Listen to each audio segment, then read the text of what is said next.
want you to show me how to get to know someone like you, someone like you.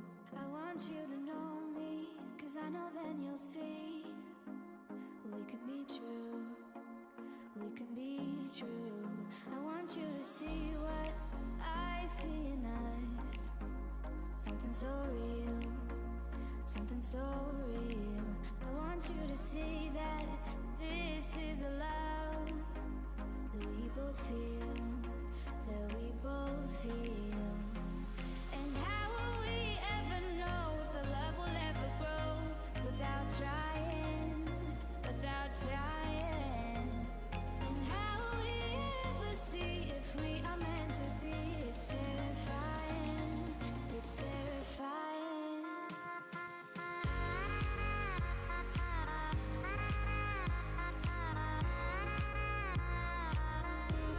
That we're meant to be.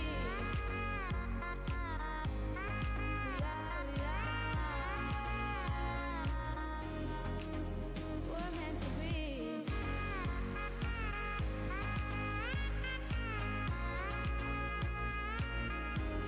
That we're meant to be. We're meant to be.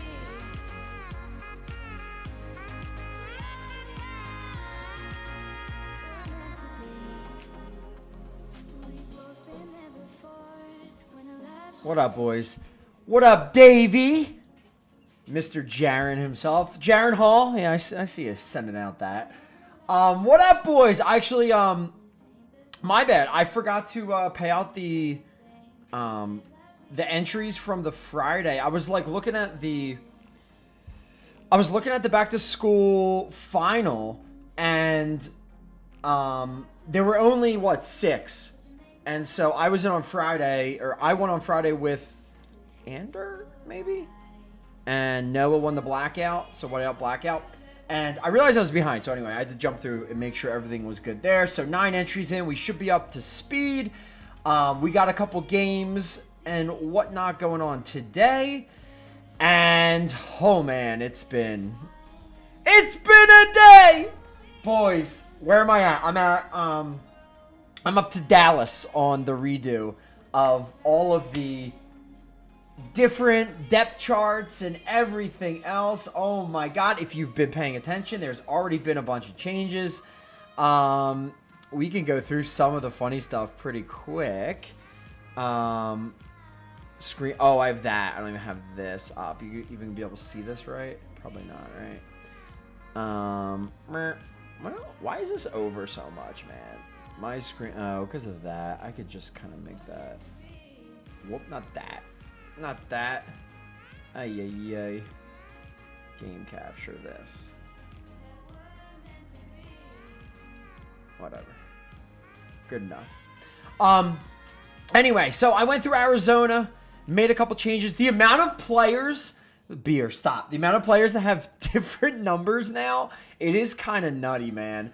And in listening to everything, kind of trying to come up with a good idea of like who's going to be playing what and where. For instance, James Conner in preseason so far has not really played a ton on third down. So it seems like it's going to be like a mix of Benson and Carter at the moment. We're going to leave Benson in as the third down back. Greg Dortch getting a lot of play, setting a lot of kick returners and punt returners because that's going to be a bigger deal. So anyway, I spent about 6 hours today on Madden and getting all of everything kind of set, and oh my god, it's a lot, man. But Arizona, all the images, everything should be good. Let me move this over for at least the moment. Yes, you can see all of the images on the players should be good. Atlanta got through there. Let's see, Bijan, Drake London, Darnell Mooney, your number 2. Ray McLeod on our lads is the number 3. How about that? He's also kick returner, punt returner. At least that's how it's set. Kadera Hodge, like that's not a great 3-4 Noah, but listen, the defense. Ballin'. Rondale Moore out for the year. What did he do? Tore an ACL. Going to be rough. Kyle Pitts and Charlie Werner now back up in Atlanta for tight end. To Baltimore, Derrick Henry is the 3-down back. Keaton Mitchell is going to be injured at least for a bit. Justice Hill's there. I don't know. He's probably not going to play all that much. But for the most part, I've gotten a lot of these decent. Again, I think I've done about 10 teams. I've gotten through Dallas. Dallas weirdly didn't have a lot of changes. LOL. Now Nelson Aguilar, third in slot for Baltimore. Oh no. What did we have before? We had Isaiah Likely as the slot. They have Nelson Aguilar. I don't know. I guess we'll leave Aguilar for now. We'll see how the beginning of the season starts. What's kind of nuts, and one thing I've realized, right? So I got to Dallas, and this is kind of a problem, I think, with CeeDee Lamb and how, you know how CeeDee Lamb is up and down, and you know, some of these players just like don't play the way they do IRL. The thing is, what I've learned about Madden over the years, they set, you know, it's not even just about the Madden playbook, right? It's also about the slot for that playbook. For Dallas, it's like CeeDee Lamb was like in the game as a slot probably to start the year last year, right?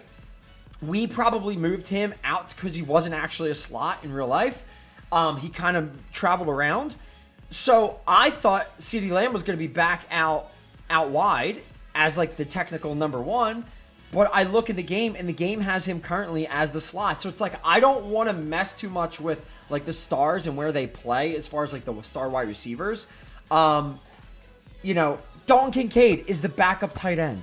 Like, what? What are you talking about? Like, he should be. So I believe Dalton Kincaid, I moved, I think, to the slot. Again, I'll show. Oh, it's right here.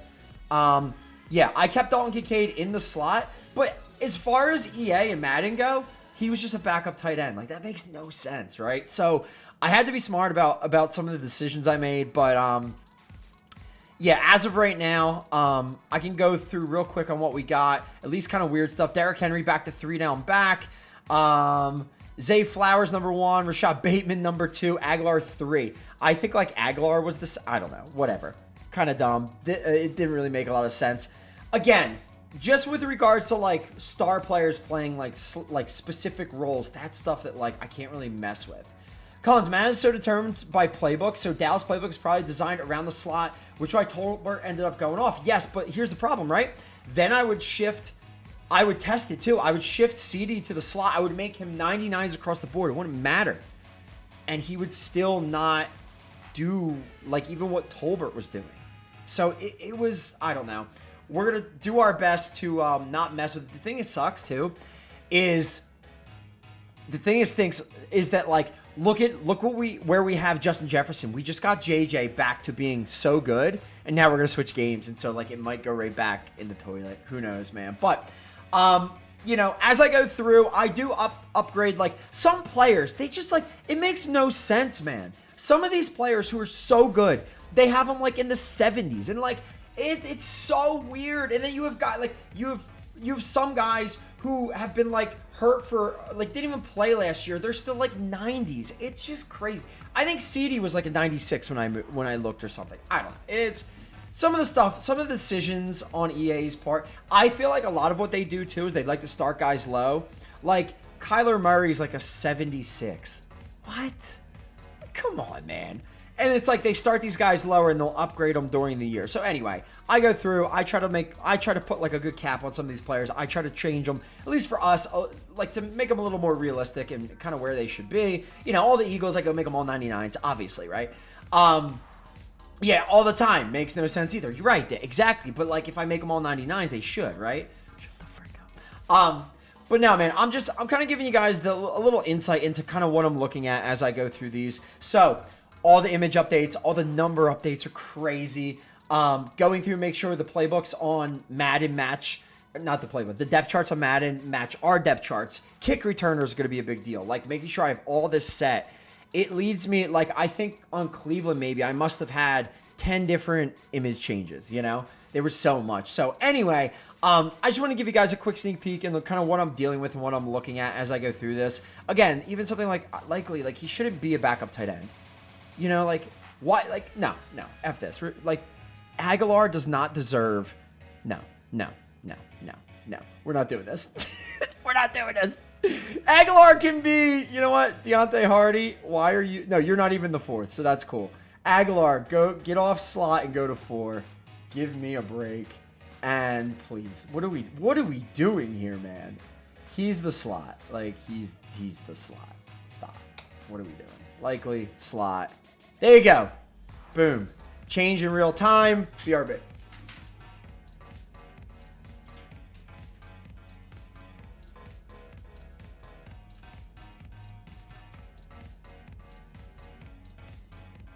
Oh, wait.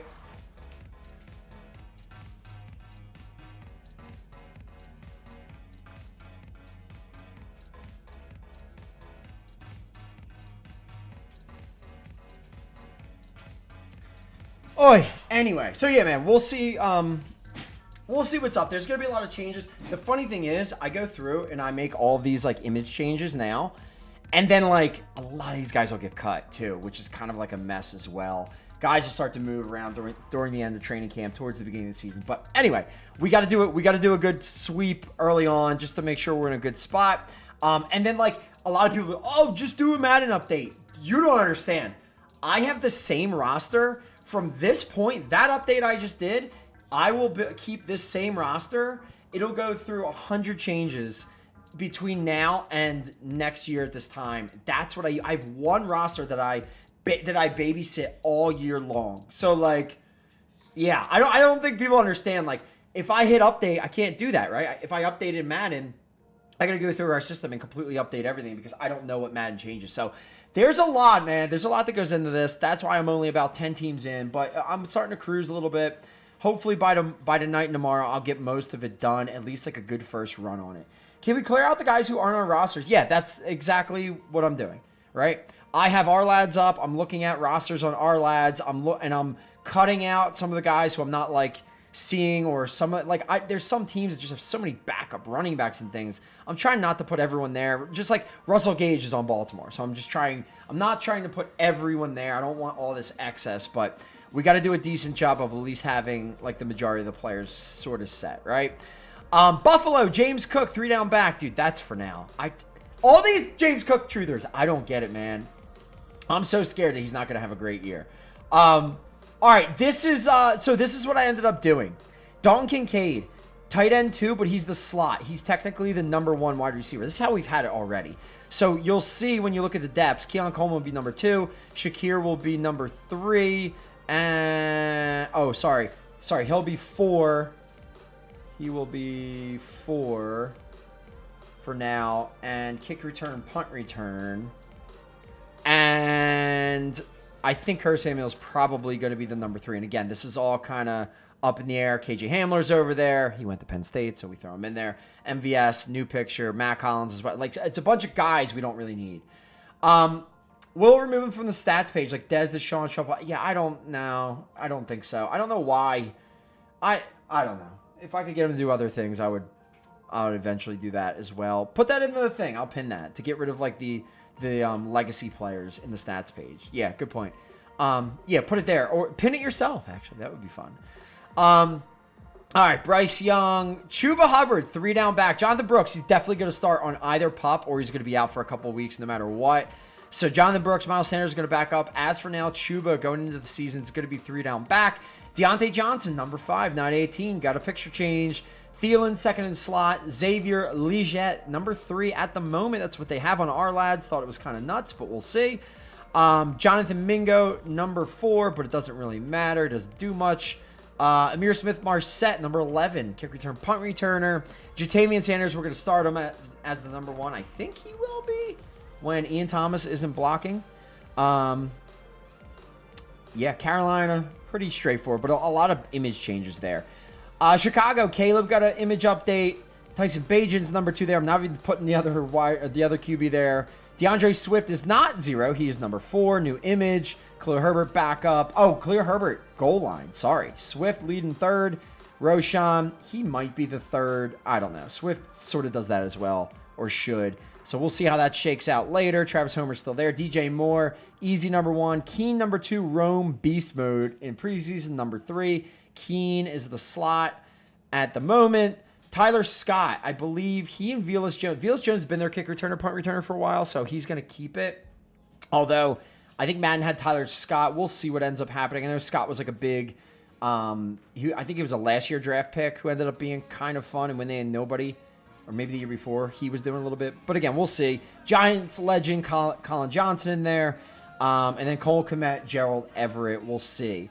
Bears backfield is a miss. It is, but I still think Swift should be the best one there. We'll see. They probably get rid of Herbert anyway. Cincy, not a ton here. Zach Moss, new number 31, leading goal line. Chase Brown still the third down back, number 30. I think that was the same. Chris Evans, I think he got hurt, so I put him injured. He was the kick return punt returner. Now Charlie Jones is going to be the kick return punt returner for them.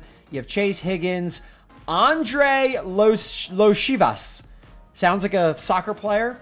He is the R-Lads designated slot and third wide receiver at the moment. We'll see where Jermaine Burton actually starts, but Burton's in, number 81. He's got an image, so you can get his cards now.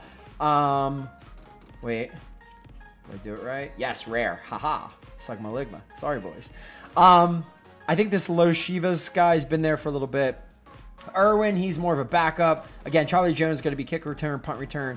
Gazicki, Drew Sample still there. Deshaun Watson, God, he's low. He's like a 74, 75 in Madden. Deserved. Huntley, DTR there. Jameis, like all these guys, two or at least, like one is at minimum getting cut. Jameis is not 69. Weird. Finally, Irwin is out. True. Jerome Ford, lead third and goal line. He is going to be popping in now as the starter. He is going to be the 3-down back for them to start the year. No more Chunt. Nick Chubb, not going to start the year, but hopefully he'll be back at least as the lead in goal line later on. Nyheim Hines, I didn't realize Cleveland has him, kick return, punt return specialist, so he's a running back. He'll be in there. But again, he's going to be back up still, just have those designations. Amari, Jerry Jeudy, Eli Moore. Jerry Jeudy, number 3, rip. Amari, number 2, rip. All image changes. David Bell, whatever. Cedric Tillman, 19 instead of 17. Jordan Akins, number 88. And this is where I believe I ended. Dallas is rough. Their guys, bro. I had to boost CDs. Why did CD not? How is CD Lamb not a 99? Like, Madden, what are you doing, man? So dumb. Yeah, Zeke is a 3-down back, which is funny. But anyway, it makes sense. We went with it. Dak, CD. You know, you still got Rico, Malik Davis, Deuce Vaughn. Like, again, are they going to keep all these guys? Probably not. Sudo. Wait. I thought he... What is he? Wait. Let me check. Did I confuse myself?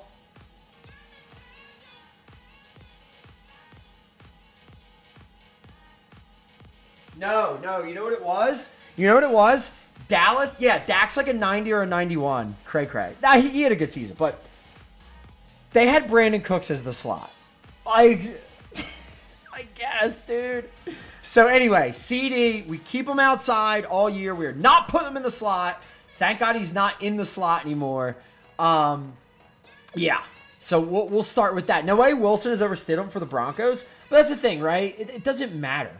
Most likely Bo Nix is going to be the starter there anyway. And he's going to start at a 72 because that's the way Madden will do it. Again, we'll boost him. We'll make him realistic. We had him nailed. My man, check down daddy. Once a game, he would, like, maybe throw deep, right? Boots finally got, like, 60 on there. He had, like, a 60 a couple weeks back, or, like, his first week and a couple weeks back, too, right? Anyway, Tolbert, I stuck him in the slot. Cooks out wide because it doesn't make any sense. Stupid. Turpin, kick return, punt return. Ferguson, T1. Schoonmaker, we'll see. So next up is going to be Bo Nix. He's the starter. We'll keep him there. Yeah, so we're 1, 2, 3, 4, 5, 6, 7, 8, 9. Only 9 of the 32 teams in so far, but we were making moves. Finally into the flow, and after about 5.5 hours of it, I had to go for a bike ride and turn my brain off a little bit. So anyway, that's what I was doing all day long. Been messing around with stuff otherwise. One stupid thing I didn't realize. Oh my God, I'm so dumb.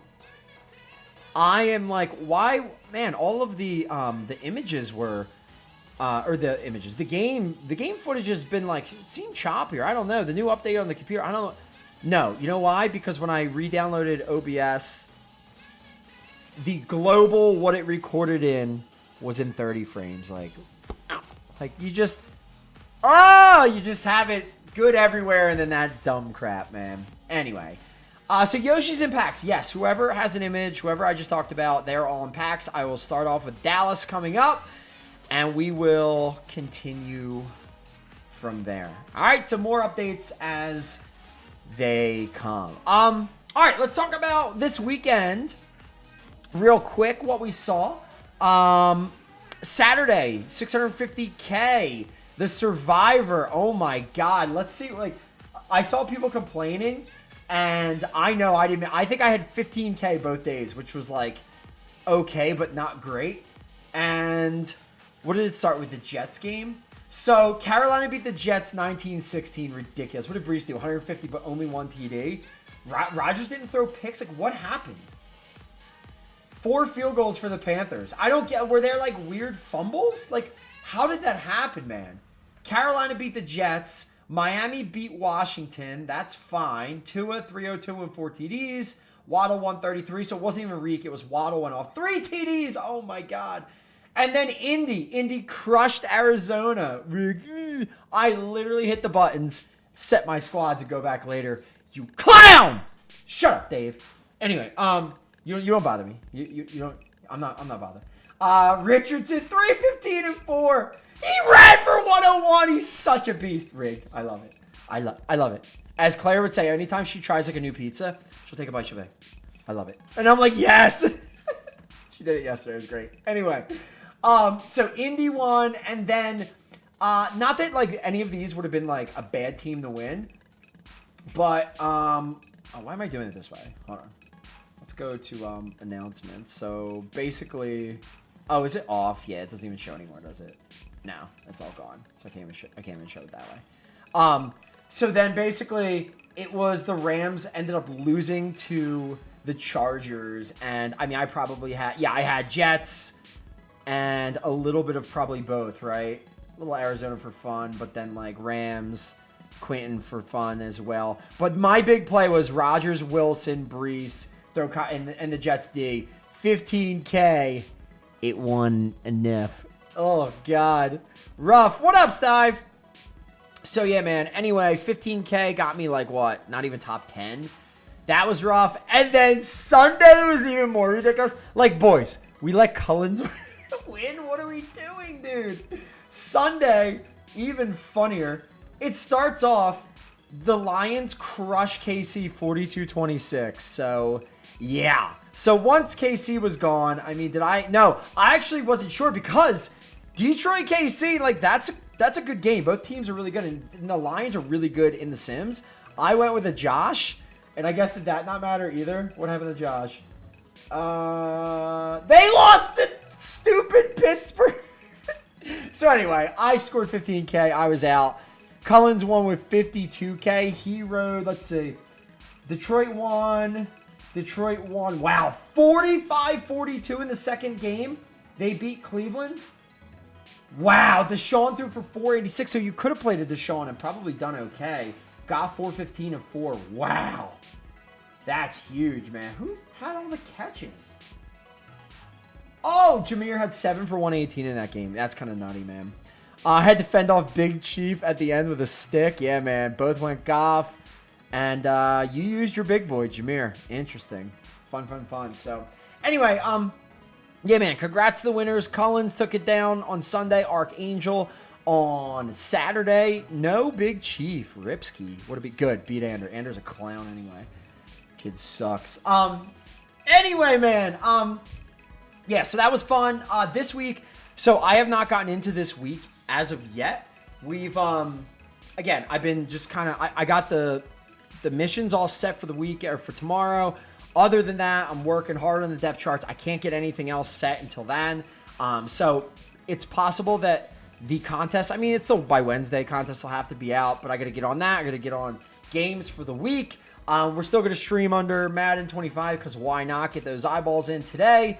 And then, so Friday, we should be back. We should be on to the new game. So Friday, we should have some good 60 frames per second Madden. All right, so hopefully we're decent, man. All right, so how the games are going to be running today. I'm here to hang for another 5 We're going to get these games rolling. I'm going to get back in the rosters. We have the 3-game set here coming up. We got Saints at Niners. Again, 69.5 as your over-under. Love that. Saints minus 1.5 at the Niners. It's going to be game number 1 at 3:30.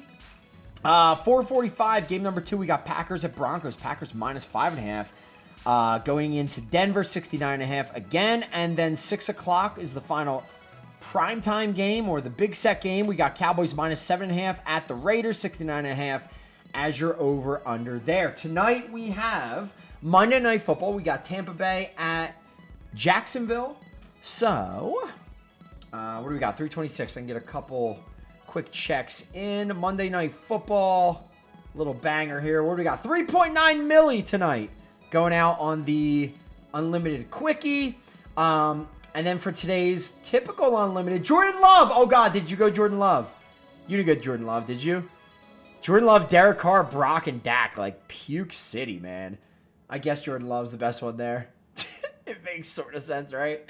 It's a weird slate today. So we got Jordan Love. I don't know. Jacobs usually scores, so I tossed them in. We got CD, who's not the best live, but we'll try. Olave, who's terrible live. Devontae, who's been better live. Kittle, who knows.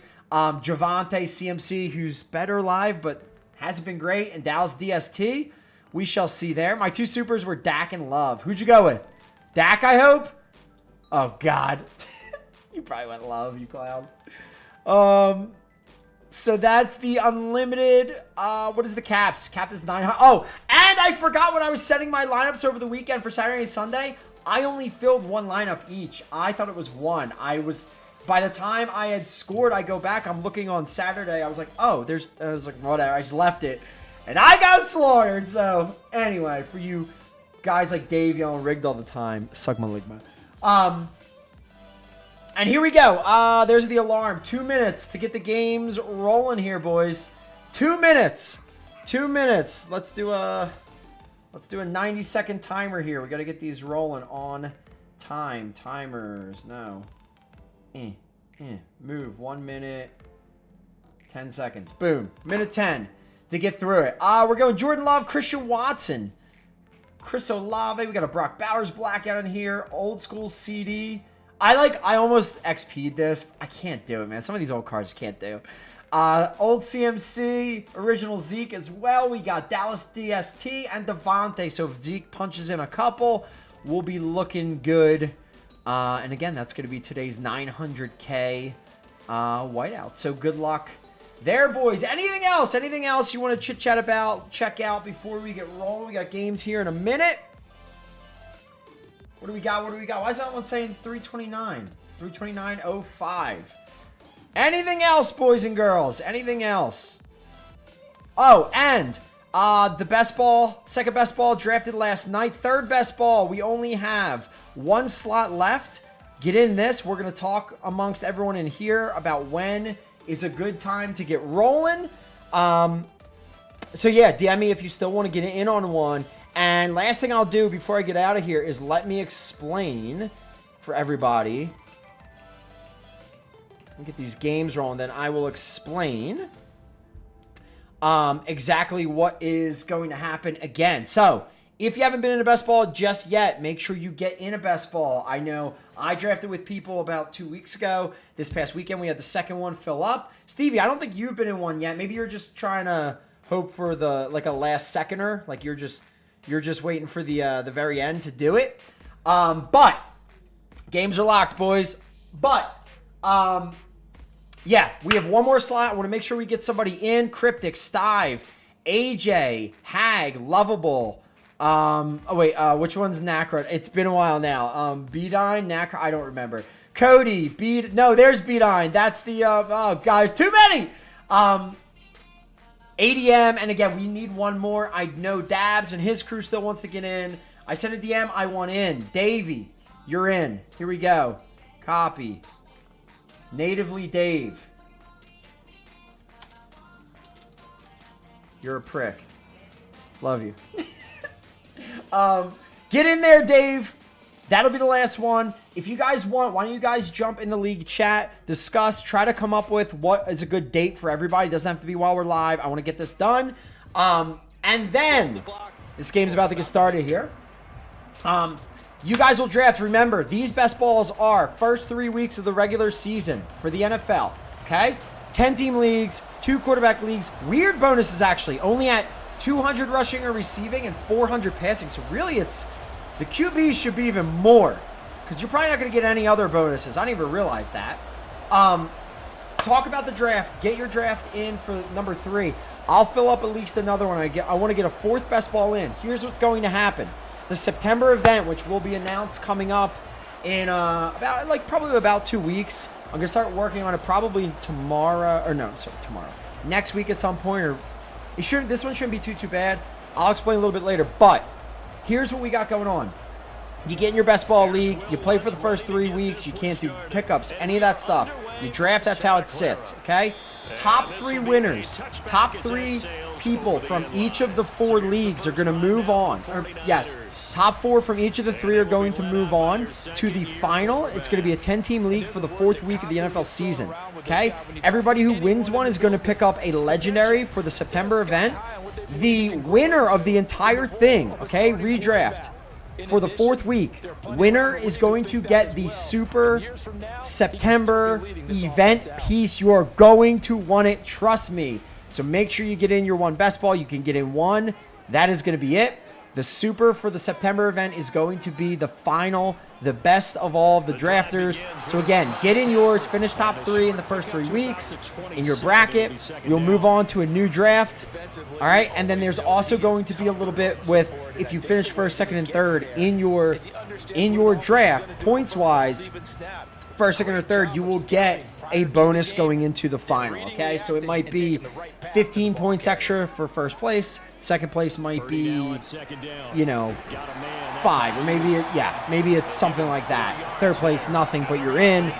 We're going to do it a little bit. So it's important to win. You're going to get the bonus legendary. It's important also because then you're going to get more points. We're going to go into the final week of it, and you guys are going to pick up the Super for that. All right? Is every best ball segment going to be 3 weeks? Yep. All the ones that we've already done, they're going to be 3 week best ball drafts. The 4th week of the NFL season prior to buys, the 4th week is going to be a 1 week. You guys are going to draft. Leading into that week, it's going to be a 1 week contest. Total points, most points scored. You're going to take home the Super for September. All right, so that's how it's going to work. And again, DM me if you want in. We still have to fill 1 more. And I believe we already have a couple slots filled. And I'm not going to do more than 4 because that's all we need. I'm sorry. Oh, I'm a schmuck. If we get a 4th, it'll be top 2 in each one, plus it'll be points total. You'll see. Anyway, all right. We good? I've arrived. Dave is in. All right, boys. So here we go. We got New Orleans, San Fran. Game number 1 today. I'm going to be popping in and out probably. And yeah, man, I'm going to be jumping back onto depth. So enjoy the day. Enjoy the Monday. Enjoy Monday night. And make sure you guys get your unlimited filled out. And I will talk to you guys soon. Later. If they do a nice job of playing team defense, everyone takes care of their responsibilities. That allows that guy in the middle to do his job, which is search and destroy. Now a 3rd down throw, but it misses the target, incomplete. 1 first down here, and that's all, folks. Good work by this defense to hold things in check and force a punting situation. On 4th down, the Niners trot out Mitch Wishnowski to punt the football. Deep for New Orleans is Rashid Shaheed. This will be fielded at the 17. They'll call it a punt of 44 yards. The return was for 7. And the Saints will take over with a 1st down and 10. So out comes this offense to take over for the first time. They're led out by their quarterback out of Fresno State, Derek Carr. It's been fun to watch his development through the years, and right now what you see is a very confident quarterback who has a strong sense of face is on ignore. Totally understands you're in every day. and knows how to get I'm the ball asking to his every day. playmakers on the run. Just, yeah, man. Get you on there. Carr going to lead the Saints up here 1st and 10 at their own 24. They begin on the ground with Kamara. They'll be brought down on the 30-yard line after a gain of of 6. If you're in the offensive huddle, you're smiling after that play because you've certainly got them guessing now. 2nd and short, could they just hand it off for another big gain? Or did they take advantage of this spot to take a big shot downfield? And the ball on the 30. Here's 2nd and 4. Now a first carry for their fullback. He's brought down at the 34. Call it a gain of 4. Pretty good job defensively. Thought he was going to get it, but they knew where that marker was, and they stopped him just short of it. What it does is emphasize that strategic football and situational football is not just played on the offensive side, is it? Defense understanding, as you noted, where the first down marker was and making sure they didn't get there. Here's Kamara trying to run for it. And he will have a first down as they get him to the ground at the 37. A 3rd down gain of 3 yards, and that'll be enough. I always appreciate runners who understand situations. That was just 3rd and inches.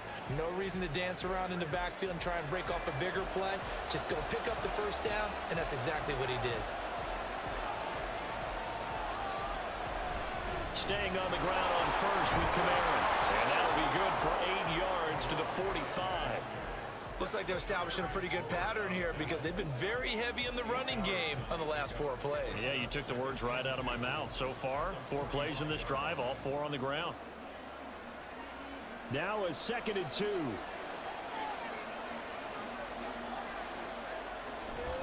Again, it's Kamara. And he is met in his tracks behind the line of scrimmage. 2 yards the loss, and now they go from 2nd and 2 to a tough 3rd and 4. That's a tough one right there. He ran right to the teeth of the blitz as the linebacker was freed up in order to stuff that one for a loss. I think quarterbacks got to see that. Got to find a way to audible into something a little more advantageous. They fake the handoff. Now Carr. Nowhere to go here. He lost the football. But fortunately, he's able to recover his own fumble, or that could have been trouble. Points 1, 2, and 3 in their defensive game plan was to get to the quarterback and knock the ball free. They did it there. Luckily, offense hangs on to it. Yeah, that's got to serve as a wake-up call, though, because they can't afford to let the ball go over to the defense and miss opportunities. And I'm not saying it happened here, but you know what a good rule of thumb is when a play like that occurs? You know who usually recovers it? The guy who missed his block and let his quarterback get hit.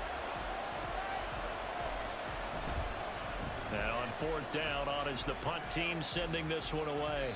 And here's a fair catch taken at about the 24-yard line. So possession goes over here on the punt. And the Niners will go on offense. 1st and 10.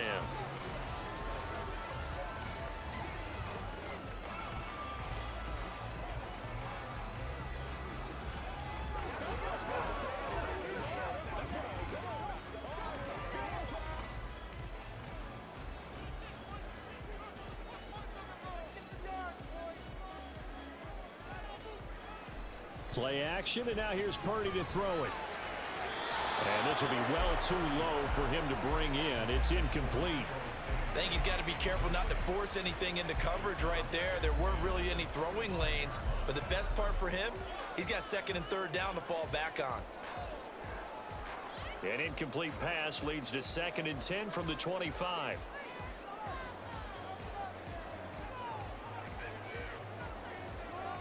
Purdy from the gun. That's caught by Ayuk on the slant. He'll be dropped after a gain of about 6 across the 30 to the 31. Nothing flashy there. The slant to the slot. Oh, and the frustration for the defensive guys, because it's a quick play, and you know it's going to be a bang-bang play in terms of the throw and the catch, and then he's able to absorb the contact and complete it. Back to throw, Purdy. Connects with Kittle underneath. And he'll be taken down, but he does have first down yardage. The drive stays alive. A 3rd down gain of 8. This offense is starting to get into rhythm. A nice quick throw there on target, able to pick up another first down.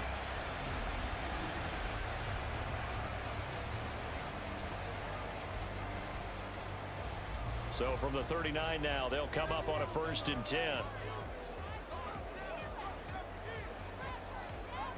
Here's Purdy. He'll get this out right here to McCaffrey. And this will leave him a yard short. Nice pickup of 9 yards on 1st down.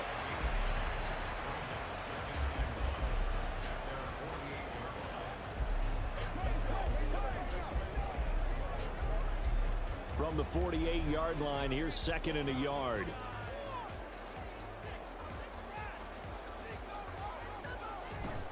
Shotgun handoff down to McCaffrey. And a good run here as he'll rumble all the way down to the 40-yard line. He'll get a dozen there, and it's a first down, 49ers. That O-line, they cleared a big hole there on that run. The athleticism of offensive lines continues to evolve, and we're seeing it here. Not only they're controlling things right at the line of scrimmage, but they're able to get upfield to get to what we call the second and the third levels. You know, get to the linebacker spot, the secondary spot, getting all the way downfield with their blocking, which helps keep the running back clean. They'll try to continue that trend here this afternoon.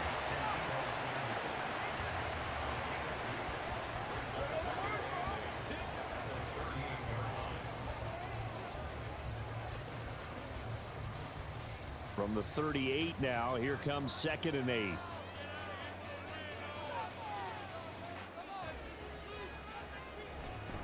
Up the gut, McCaffrey.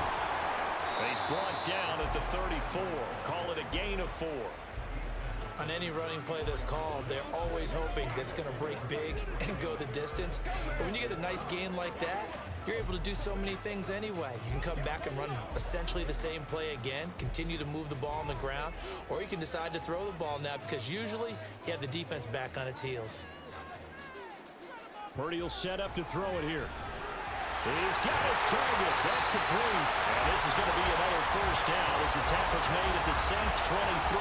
Give him 10 yards there as this offense is on a roll. This drive continues to plunge forward.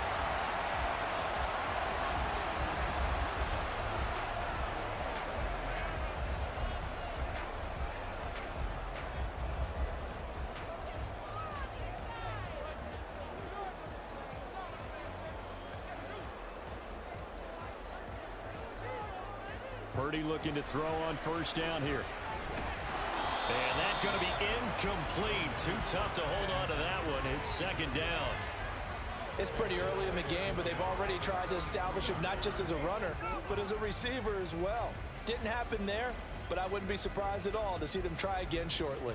Here's 2nd and 10.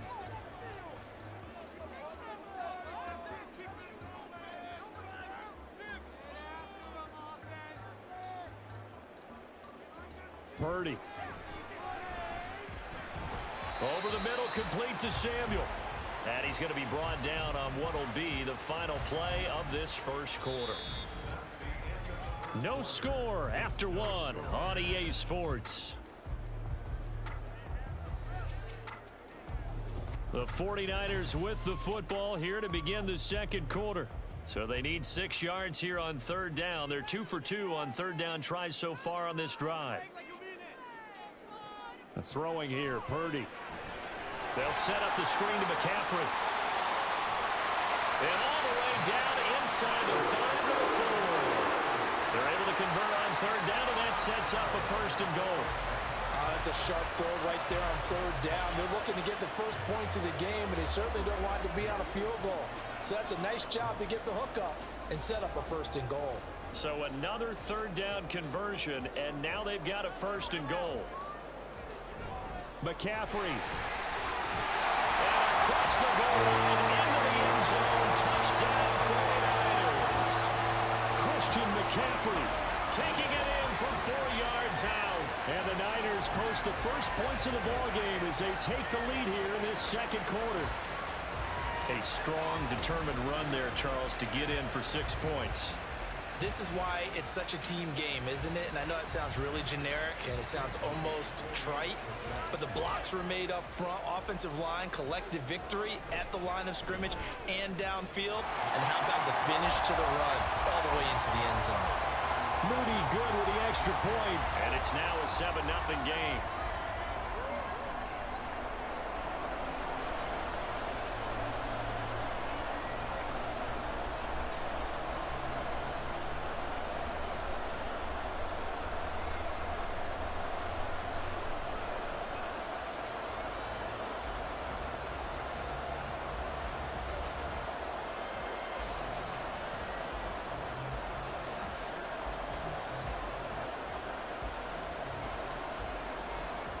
So after the made field goal by Moody, he's back out to kick this one away.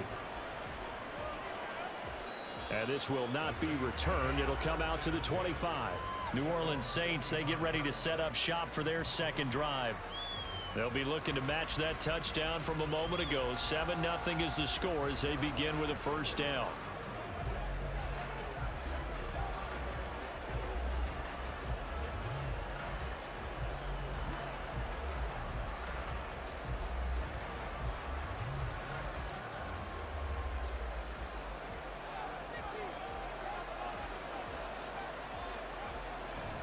They start the drive on the ground. Kamara.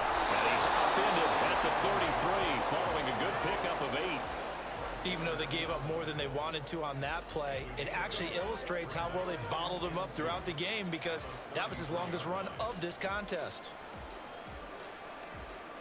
Here's a 2nd and 2 now from the 33. On play action, it's Carr. Gets this complete to Shaheed. And he'll be taken down, but not before he works it past the 50. 19 yards to pick up there. Move the chains.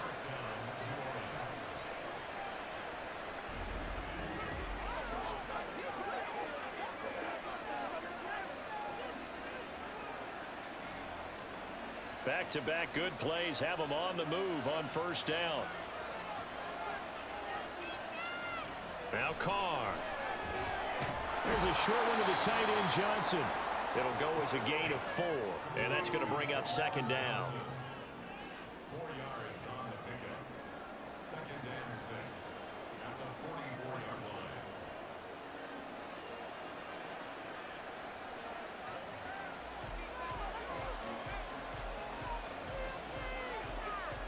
Now Carr. There's Chris Olave. First target, first catch, and a first down.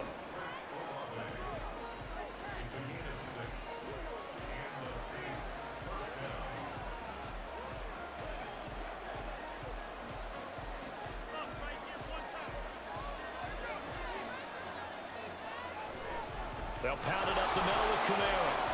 Shifts by him. And he's going to get this down near the 20-yard line. It'll be a Saints first down on a gain of 16 yards. Well, if they continue to run the football this strong, right up the middle, I don't know if they can wait till halftime to make adjustments. They better find a way to get it done series to series. I don't know if they need to sub some guys out, bring in extra people, maybe change what they're doing on the defensive side of the ball. And they're going to get him. He's sacked back around the 28. That is Nick Bosa from out on the edge who worked his way in for the sack. Defensive end gets in there that time. They were in a 4-3. What's the responsibility of the ends versus the tackles there, Charles? Well, most of the time when you talk about the ends, they're your pass rushers. They're the guys that you turn loose to try and get to the guy who's going to throw the football. The tackles, usually more of the run-stuffing variety. But the way this game is advanced, you're wanting a little bit of everything out of all of your guys. But let's just go ahead and break it down and make it simple. The guy who's a right defensive end versus a right-handed quarterback, that's the blind side. He's going after the quarterback. He's going to put him on the ground. A long way to go here on 3rd down for the 8th play of the drive. From the gun, it's Carr. And that is incomplete. But the pressure there on 3rd down, forcing the errant pass. 4th down coming up. Smart move to throw that one away. You're in field goal range, so you definitely don't want to be loose with the ball. And that's great work by this defense to force a 4th down. So Carr will exit stage right and on his Lutz for the Saints field goal. This from 42 yards out. The kick by Lutz is good. And they are on the board, but still trailing. It's 7-3. So the margin shrinks there as they get the field goal to draw them a bit closer here in this 2nd quarter. Yeah, nice snap, nice hole. They just want to keep this game close, so give them credit for finishing that one off with 3.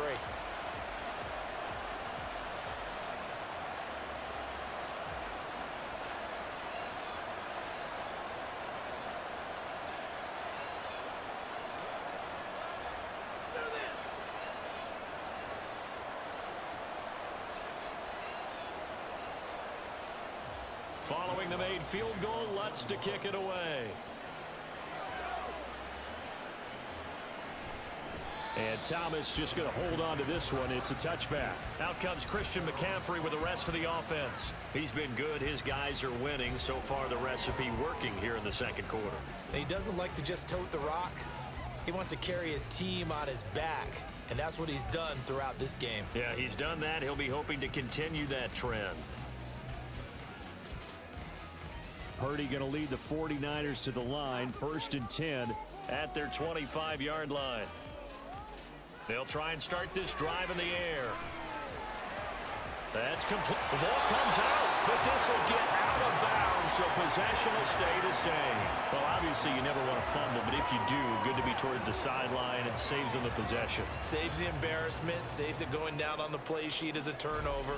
But I still think it should go to the defense, even if they don't recover it. If you give up the football, you gave up the football. Agree to disagree, I guess.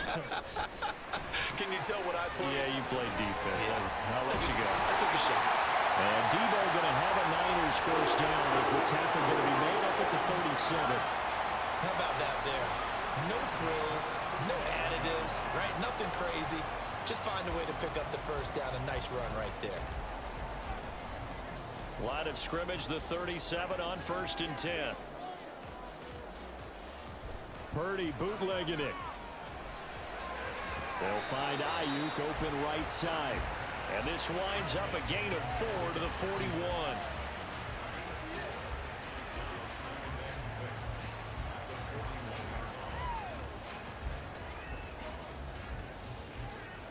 Second down and 6 now. Purdy looking to throw. His throw incomplete. When I watched that play, I thought about what my coaches had told me in the past. The biggest teaching point, get your head around. Locate the football so you can make a play on it while it's in the air. That's exactly what he did there. That was nice. The Niners on 3rd down. They've been near perfect. 4 for 5 to this point. This will be 3rd and 6. Now Purdy. Pass taken in by his big tight end. And he takes this one down almost all the way to the 30.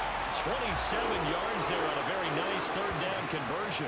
Well, a lot of times when you get a manageable 3rd down situation like this, you have to think about your tight end, and he comes through for him, picking up the first down.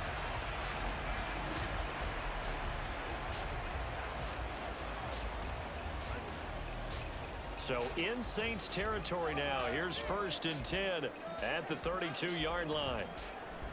Play action. Now Purdy. And he will find his man Samuel. And he gets this one inside the 15, just a yard or 2 shy of the 10. Chewing up big yardage. Another nice gain there. This one goes for 20. From down at the 12, it's 1st and 10. Purdy now to throw. That's over the middle and caught by Ayuk. That will go as a pickup of 7 on the 7th play of the drive.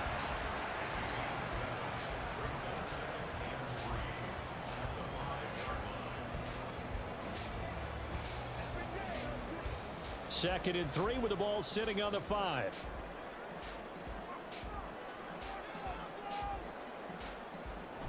On the toss, they run wide side with McCaffrey. And he'll go backwards, losing yardage to the 5. He'll lose a yard on the play, so now they need 3 yards on 3rd down. The short field shrinks even more with the type of bodies they brought in on that play. Those extra tight ends, they weren't able to secure their blocks, and that one ended up going backwards. 2 minutes to play in this first half. 7-3, our score. Here comes play number 9 now as they come up on a 3rd and 3. Looking to throw. Purdy.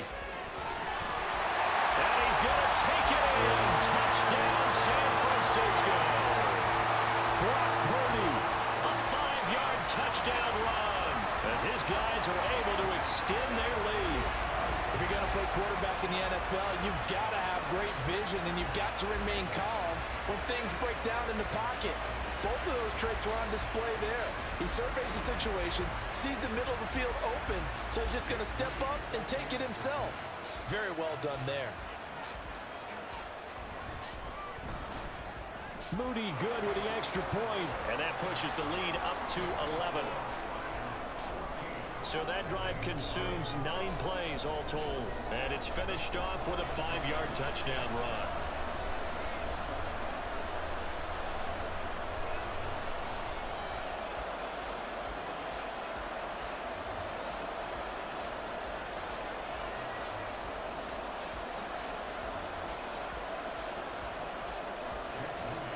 So here's Moody back out there now to send this one away.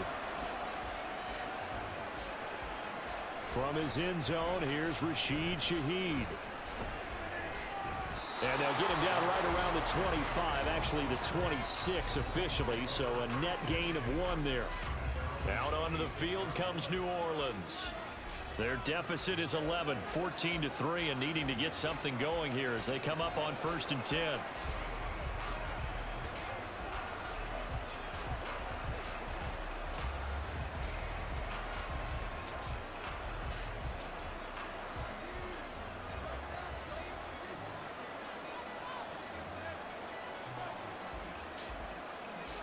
Throwing now is Carr. Over the middle and complete to Shaheed. That'll go for a gain of 7, and it'll be 2nd down.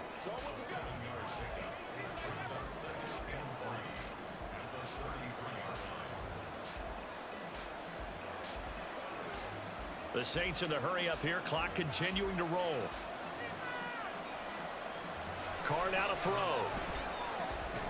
That'll be taken in by Shaheed.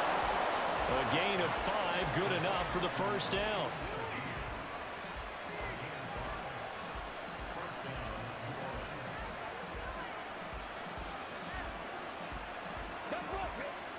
Carr signaling to his guys, let's go here. On 1st down, he'll drop to throw. And incomplete on the deep ball. Trying to get something positive to happen here before the break, and they sure need it. They went for the big one, but it winds up incomplete.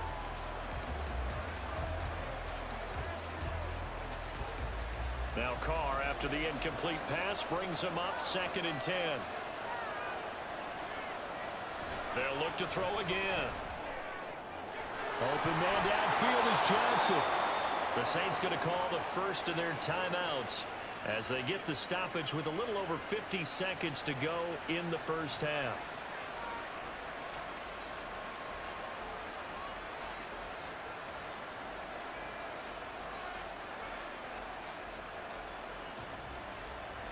A 1st and 10 here, and you know, if they could just get 3 out of this, something about whittling it to a 1-score game at half that might provide a psychological boost. And now the ball's out. Carr lost it. Fumble. But fortunately, he's able to recover his own fumble, and that could have been trouble. Fortunately for him, that ball stayed close so that he could recover it on his own. And you know the prayers that were going through his head as the ball escaped from him? How happy was he at the end of it when he found the football again, able to retain possession?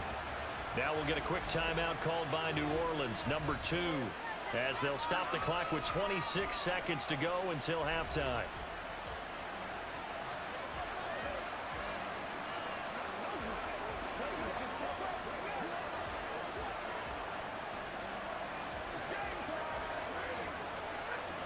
Sacks, a growing theme in this 1st half. This is 2nd and long. From midfield, here's Carr.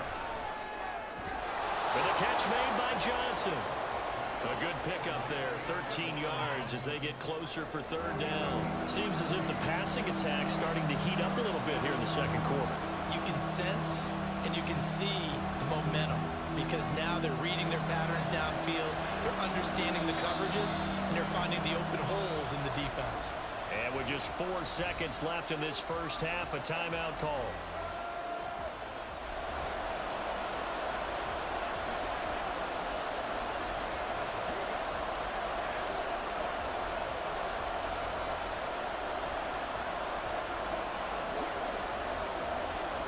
So with 4 seconds to go in the half, here's the field goal unit onto the field.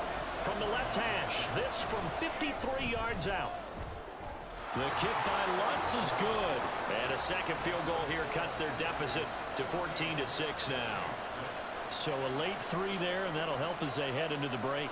Talk about situational football and something they've worked out since the OTAs and mini camps the previous summer. They take care of the ball, get 3 points, knowing they're going to get the ball to start the second half. That's the old 2-for-1 special to finish things off.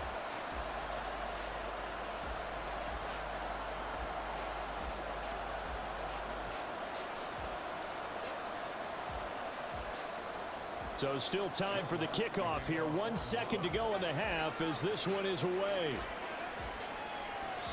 And not wanting to risk anything here late in the half, he'll just take a knee and they'll bring the football out to the 25.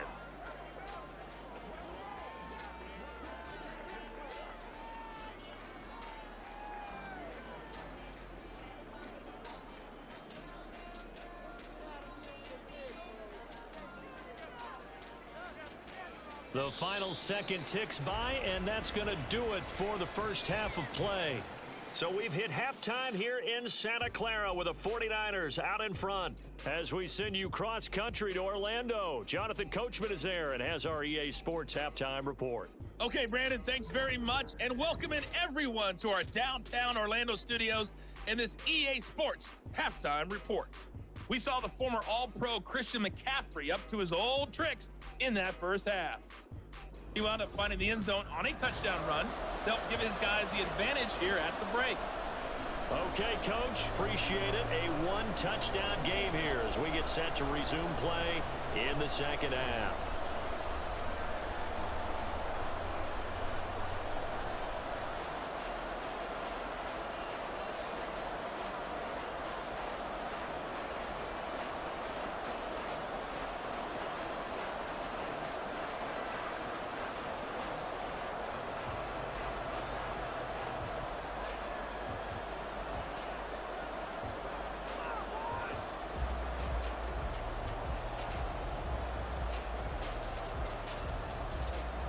The Saints going to go on offense first, and they trail here as we begin quarter number 3. And no run back here as the third quarter will commence with a touchback. The Saints going to take over on offense to begin this third quarter. Charles, it'll be interesting to see what adjustments this offense made in the locker room. Haven't really been able to get anything going offensively, virtually nothing in the ground attack either. So certainly something has to change here in quarter 3. And I'm pretty sure their friends from the defensive side of the ball told them exactly that, because those guys, the stop troops, they've been playing pretty well, and they've kept them around in this game. Now, they got some time. The running game struggled in the first half. Opposition knows how to focus on defending the pass here. There he goes left side. Down the left sideline and down to the 28-yard line. The fullback comes through with a big play there. 47 yards. So I guess you'd say an unlikely source there with a big carry. It's the fullback showing that he has some range. Now, how'd you like to be in the running backs room next week when they review this? Because he's going to be asking for tailback carries from now on. So now then, the big play has him all the way inside the 30 now, 1st and 10. Kamara up the middle. And he edges forward, but only gets a pair of yards out of it, and it's 2nd down. Well, any lane that might have been open there was closed pretty quickly, and that was because the defensive front, they won that battle at the point of attack at the line of scrimmage. They used great leverage, held their spot, and stacked him up. Ball on the 27. Here's a 2nd and 8. They run it again with Kamara. And nothing doing. He's immediately taken down at the line of scrimmage. No gain on the play there, so that doesn't help. Now they're looking up at a 3rd and 9 situation. Offensive line really didn't give him any room to maneuver on that play. Things closed pretty quickly, didn't they? And how about the wrap-up at the end of that tackle? Left no doubt there would be no additional yardage to be found. Throwing his car on 3rd down. Able to find the open man. That's complete. And this will move the chains again as the tackle's going to be made at the 49ers' 12-yard line. It's a 1st down, his 4th catch of the game after having 3 in the first half. Now what we're seeing, this is much better from this offense, because so far in this game, no touchdown to this point. And what's usually a direct correlation? Very few explosive plays. That's been their issue. Not able to make that big shot downfield or break one off. But a nice game there for a first down. So the completion good for 6 yards, and it's second down.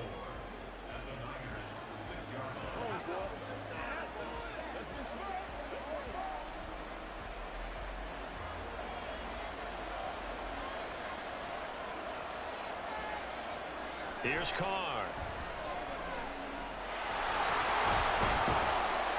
And tackled down after a gain of 3.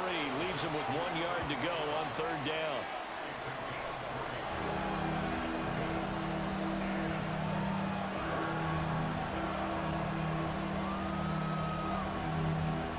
This will be play number 7 on the drive. 3rd and a yard.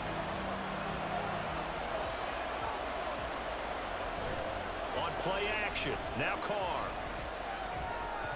Looking end zone, but it's incomplete. 4th down now as San Fran's defense is strong in coverage. What an excellent defensive stand there in the red zone. Nice tight coverage. They certainly recognized how important it was to bring up 4th down here. So the snap will come from the 3, but remember, they don't need the touchdown. They can get the first down if they get a yard, and the ball gets to the 2. And he takes it across and into the end zone. Touchdown, Saints. Alvin Kamara, a 3-yard touchdown run. And the Saints' decision to go for it pays off with 6 points. So they only needed a couple of feet there on 4th down, but they got more than that and then some as he takes this into the end zone. And I love your description right there, right? 4th and short. They got that. No problem. Let's go ahead and get the rest of it. Finish it off in the end zone. Touchdown. Everyone goes away happy on that one. It's complete. Goes right side. And he's got it. So they went ahead and went for 2 to tie the game, and it works out.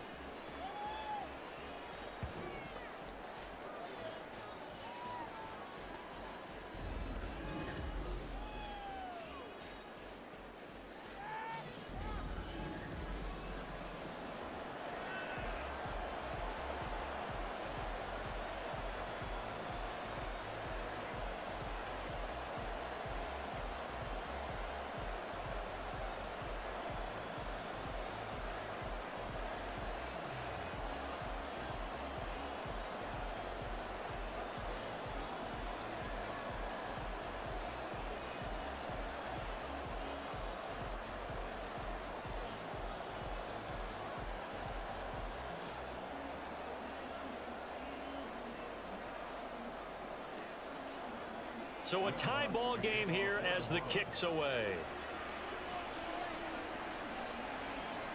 And Thomas just going to hold on to this one. It's a touchback. Here's a look at the 49ers offense as they make their way out for their first possession of the second half.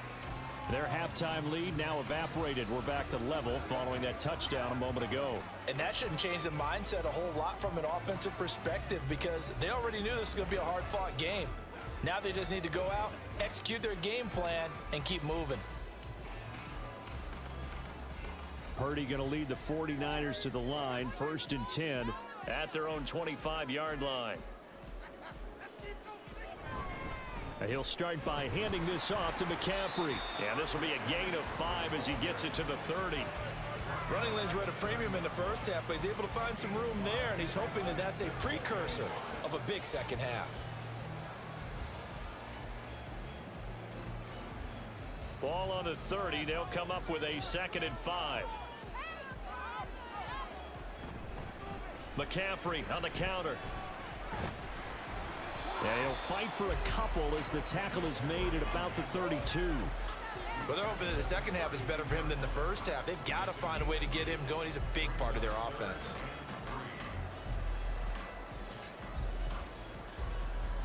They'll come up now 3rd and 3. Purdy will set up to throw it here. And he'll dump this off to his running back, McCaffrey. And brought down, but the juke, a very nice juke, gives him the first down yardage there. 7 yards there, good enough to move the sticks. And that one was a lot of fun right there because that was the game within the game. 3rd and short, blitz was on. What's the key for the quarterback? Get out of your hands in a hurry. And that was a quick little completion, got the job done for a first down. Here's Purdy on 1st and 10. He'll get this into the hands of Ayuk. And he'll be taken down across the 50 at the 45 in enemy territory. It'll go as a first down for San Francisco on a pickup of 16. Now that was pretty. They executed that curl route versus zone coverage, and that changes things a little bit because against man, it's often a tight curl, tight, sharply run route. Against zone, you're just looking for that open spot, that dead area, so you make curl a little bit wider just to get to that place. And usually a tight window. He fired a bullet in there for the completion. Purdy looking to throw on 1st down here. That's going to be caught by Samuel. The completion, but they go in the wrong direction. A loss of yards, and now they're dealing with a 2nd and long.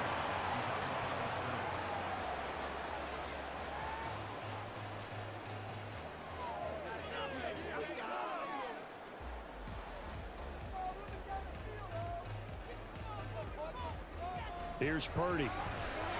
That's caught by Ayuk on the slant. Short completion, just 4 yards, and 3rd and 8 now. What terrifies defenses when they see slant routes thrown is that the receiver is on the move, and oftentimes he catches it and gets upfield. Does a really nice job rallying to him and stopping him for a minimal gain. 7th play of the drive, forthcoming on 3rd and 8. Purdy. And that is incomplete. Whether that's a little grabbing, a little hand fighting, by any means necessary on 3rd down, he was able to get the job done in the secondary and swat that one away. Here comes the 49ers punter now, as he'll punt it away for the 2nd time. 46 on his first kick, this one in that neighborhood as well. That'll be out of bounds, and how good was that? They'll say the 3-yard line. That's where they spot it. The New Orleans offense set to take over. And they will start this drive with just terrible field position, backed up inside their own 5. But we have seen teams be bold here and take shots, right? Sometimes you go max protection, make it a 1-receiver route, and take your shot downfield and see what happens. And occasionally, we've seen success occur.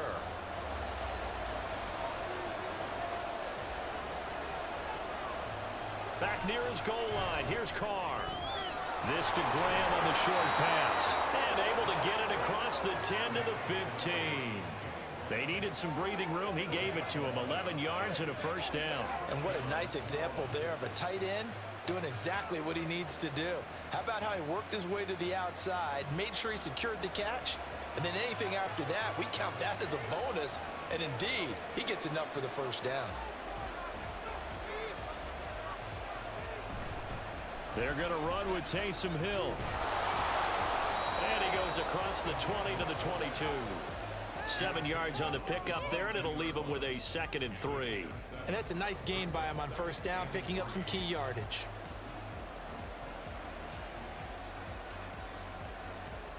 Now 2nd and 3.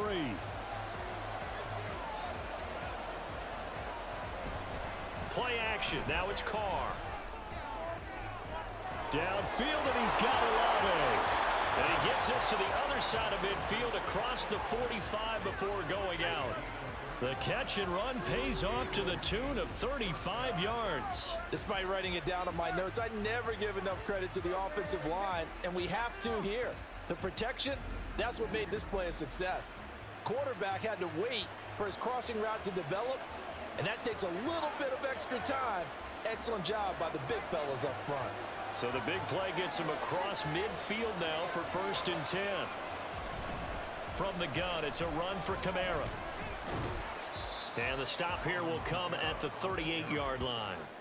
56 yards rushing for him now in the ball game. I think we all suspected that they were going back to him after he found the end zone on his last carry, and they kept the positive momentum going there. Another nice run by him.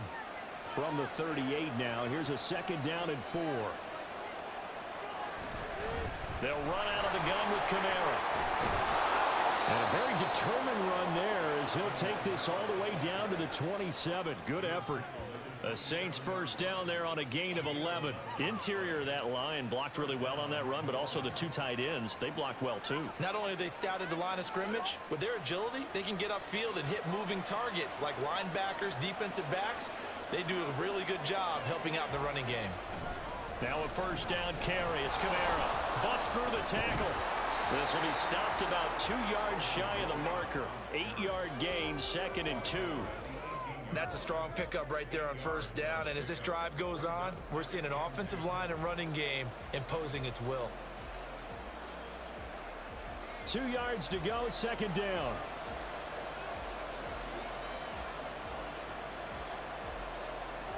They'll send a receiver here in motion right. And as they come to the line, they will not be able to get off another play as time has run out on this 3rd quarter. You're watching the NFL on EA Sports. Ahead of the chains now, 2nd and 2. Back now here in Santa Clara. All even as we get ready to start the 4th. They try to throw on 2nd down, but this one is incomplete. Well, we all know possessions are crucial in a tie game, and let's face it, I really didn't need to tell you that. You already knew it. So when he sees he's got nothing good going, an excellent decision to just send that one to the sideline. They're trying to keep the drive going. This will be play number 8. It's 3rd and 2. And Shaheed going to go in motion. On 3rd down, here's Kamara. And brought down, but not before they get it inside the 10 to the 7. They're able to convert on 3rd down, and that sets up a 1st and goal. Oh, that's one to warm the hearts of all those old school football players, isn't it? Tough, hard, gritty run, got behind his pads, bowled over a few people. Look at that one, right up the gut. Saw through 3 quarters, no reason to lighten up now. Try to pound it in, Kamara. And he's going to press this one forward as they stop him right around the 1. 5 yards, a good run there, and now 2nd and goal. That's a great run right there on first down. Didn't quite get into the end zone, but now you've set yourself up for at least 2, maybe 3 more shots from close range. 2nd and goal from the 1. Kamara. Looking for a signal, but none forthcoming. They stopped him shy of the goal line. They hold him again, and now all of a sudden it's 3rd and goal at the 1. 2 straight shots on the ground. Now on 3rd, do you go to the air? I think the possibility exists, and if you're doing it, you're probably going play action since you ran it twice. But I often think that 2nd down is a time you go play action and throw the ball. I say commit to the run. And he is into the end zone. Touchdown, New Orleans. Taysom Hill punching it in from a yard away. And the Saints go nearly the length of the field and finish it off with 6 points. So what a comeback here. They looked like they might be down and out not too long ago, but they have rallied back to take a 4th quarter lead. And I think we've got to give them nothing but credit for figuring things out on the fly, because mentally they were on the ropes ready to go, and they hung in there. They made some changes and adjustments, and that led to some big plays, and it turned this game on its ear. Lutz good on the extra point, and the lead is now 21-14.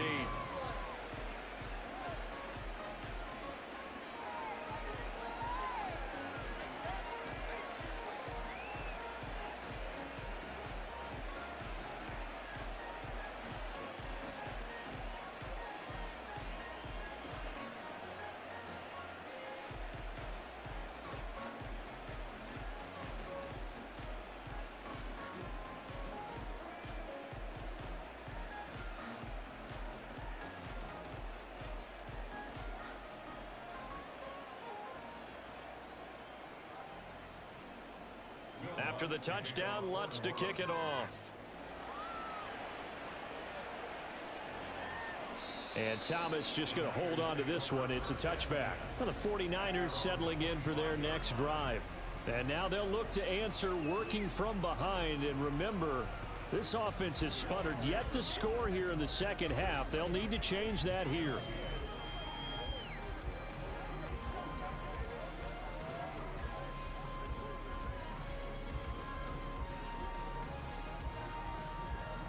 They couldn't ask for much more to this point in the 2nd half. A gorgeous day, 1-score game.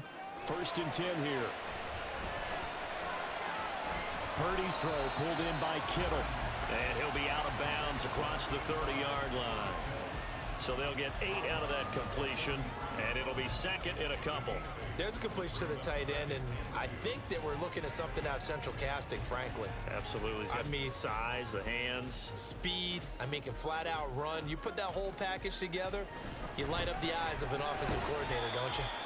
Not much there. Maybe a couple up to the 35. Seems pretty obvious defensively a key was stopping the run game. How have they done it so successfully? To me, it seems that these guys really did a nice job of paying attention during the scouting report meeting. And you know, Brandon, when they do those, they talk about the top plays that these guys like to run. The best runs for the top running back, those are the ones you focus on and want to take away. And they've done that pretty successfully in this game.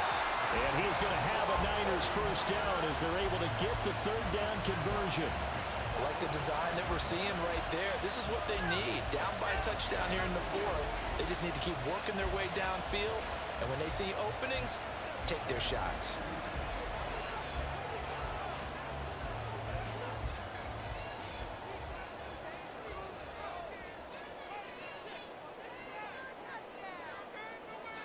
Now on first down, it's Purdy.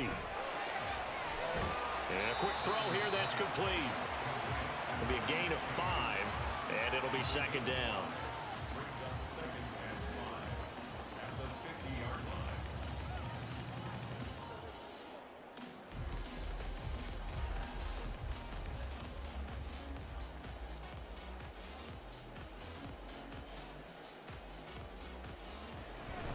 A handoff, McCaffrey running right. And he'll be taken down at the 44-yard line. 6 yards the pickup, and that's a first down. That's a nice run right there, able to get to the outside. And so many times defenses say, okay, we got you hemmed in. But if you're running the football, at least you know where everyone is coming from. You don't have to worry about the backside at all. That allows you to run with a little bit more confidence as you traverse down the field. Back to the ground on first, it's McCaffrey. And he works his way forward to pick up 4 yards there, second down.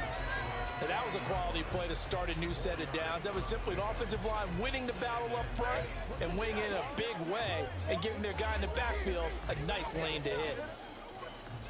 Ball on the 40 now. Here's second and 6. Back to throw, Purdy. And that one into the hands of Ayuk downfield. Touchdown, 49ers. Brandon Ayuk, 40 yards. And the Niners are an extra point away from tying this game here in the fourth. But we are set up for a fantastic finish now. A fourth-quarter touchdown here. We're an extra point away from a tie football game. And I know they're thinking about possibly going for 2, but I'd go ahead and kick this one and just get it back to level. Now Moody for the PAT.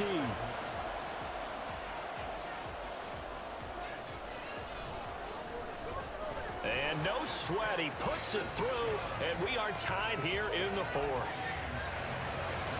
So the drive winds up going 75 yards in 7 plays. And it was Brandon Ayuk capping it off with a touchdown reception.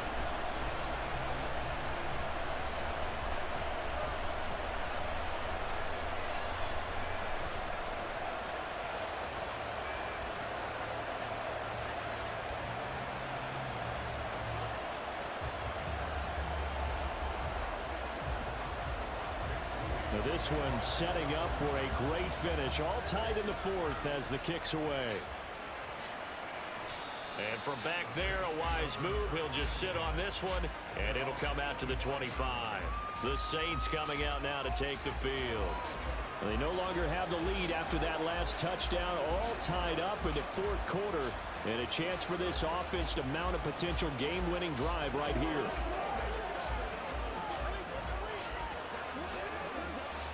Carr going to lead the Saints up here first and 10 at their 25-yard line. They'll try and start this drive in the air. And oh, that nearly their first pick of the game, but it falls down to the ground incomplete. That certainly appeared to be a play call where they were just trying to make second down, second and short. I think they thought the coverage was off a little bit more than it was. Nice job there pressing up on it and forcing the incompletion.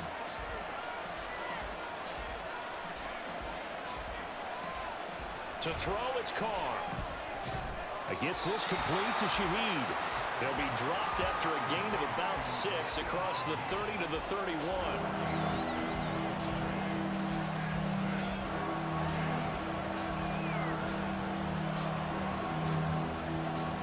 The offense on 3rd down. They've hit 4 of 7. This is 3rd and 4. Throwing now is Carr. And that's caught inside the 35. Now he takes this one down almost all the way to the 30. That's a gain of nearly 40 yards on 3rd and medium to pick up the first. Talk about a momentum shifter right there. Tie game, 4th quarter. These are the plays that win you games. And now defensively, the question becomes, how do you respond? So the big play changes the complexion of things. Here's 1st and 10 just outside the 30. Running here is Taysom Hill. A pretty decent gain on the tough run before he's brought down at the 25. A solid run on 1st down. Gain of 7 leaves him with a 2nd and 3. They've definitely established a rhythm on this drive, moving the ball quite well. And big man with football is an integral part of the whole thing. 2nd down and 3. A man who's been busy this afternoon. It's Kamara again. And he'll be brought down inside the 20 at the 19.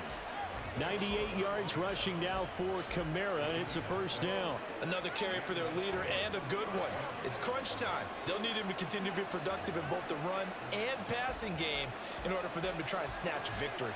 So here's a 1st and 10 now down inside the 20. Into the red zone. It's Carr. Toward the back corner of the end zone, but he could not get the feet down. This will wind up incomplete. Try to get that one to Chris Olave, but it's going to be 2nd down. Now we're going to get another look at this one. Dennis Allen not happy, so he has thrown the challenge flag. The previous play is under review. They're taking a peek at whether or not those feet were in bounds, and obviously a big call here in the end zone. And not just the feet. How about the hands? How's the ball possessed while the feet are hopefully getting down in bounds? That's what they're trying to look at to see if it all comes together. After review of the play, the ruling on the field is reversed. So Dennis Allen successful on that challenge. A good decision to throw the flag. Lutz will look to add the extra point.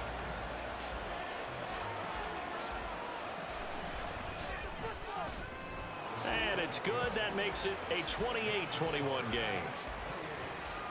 A drive that time of 6 plays. And it was Brandon Ayuk capping it off with a touchdown reception.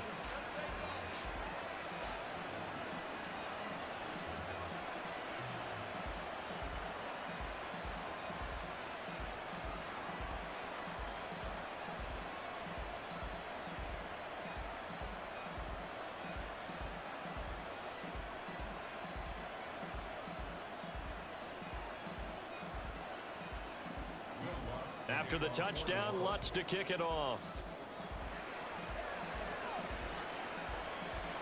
And Thomas just going to hold on to this one. It's a touchback. The 49ers offense making its way back out there. They now trail by 7 after that last touchdown here in the 4th quarter. What a big spot for this offense. See if they can cobble something together on this drive.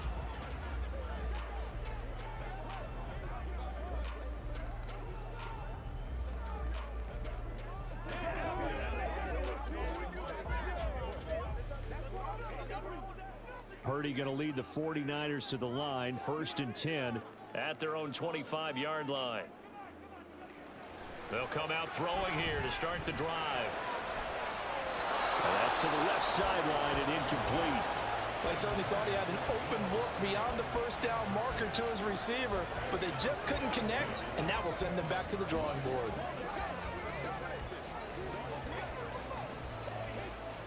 An incomplete pass leads to 2nd and 10 from the 25.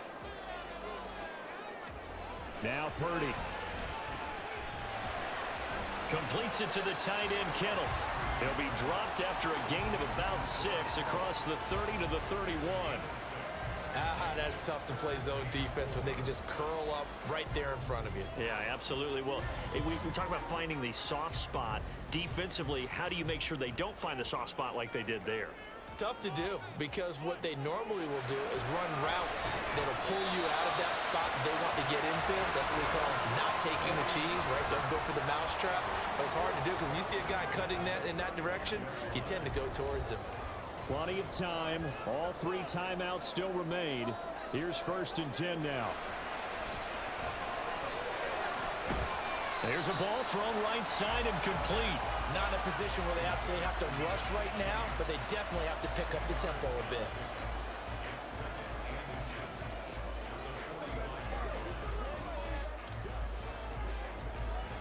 Now 2nd down and a few inches.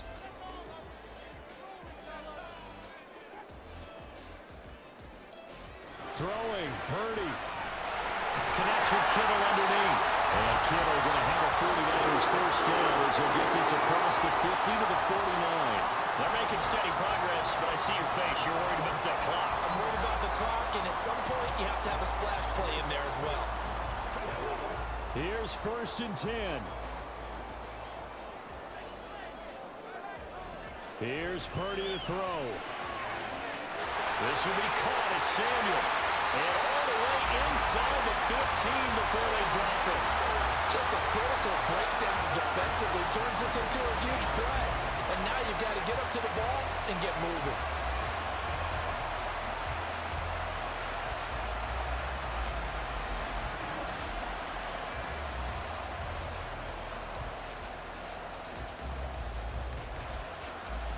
Here's 1st down.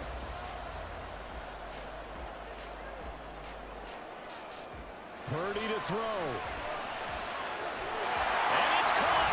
It's a touchdown. So they rally here in the final minute, and they're an extra point away from tying this game. And while it appears the heavy lifting was accomplished by scoring the touchdown, they're still down 1. That extra point is not a gimme.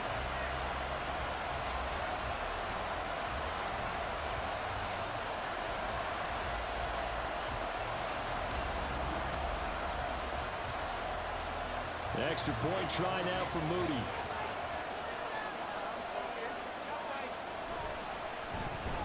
And we are tied here in the 4th quarter.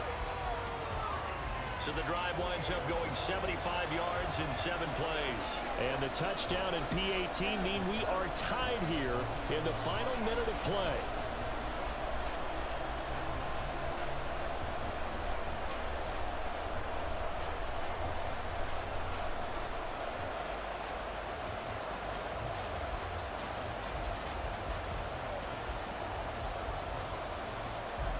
This one, all we could have asked for. All tied, final minute as it kicks away here. And with time a factor here late, he'll just take a knee and they'll start things out at the 25. Now the Saints coming back out ready to go for this next drive. And Charles, obviously not much time left. I'm curious to see if there's enough for them to get into field goal range and try to win this thing. And partner, you and I both know the save calls to kneel and just take it into overtime.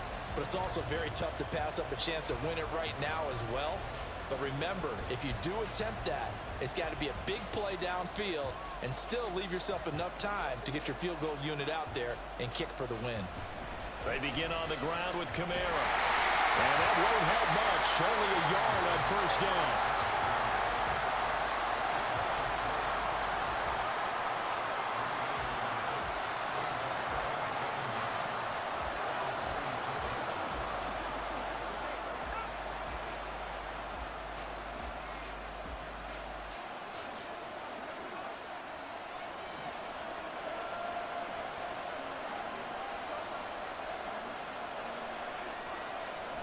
Second down, and it's Kamara again.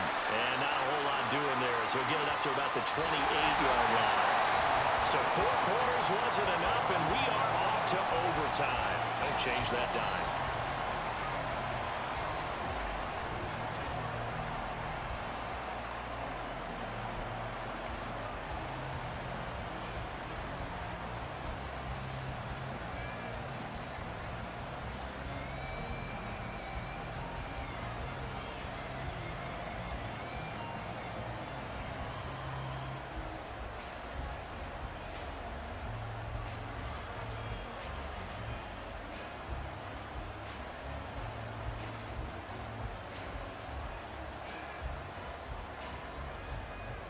So it's the 49ers who will get the football first with a chance to win it here in overtime.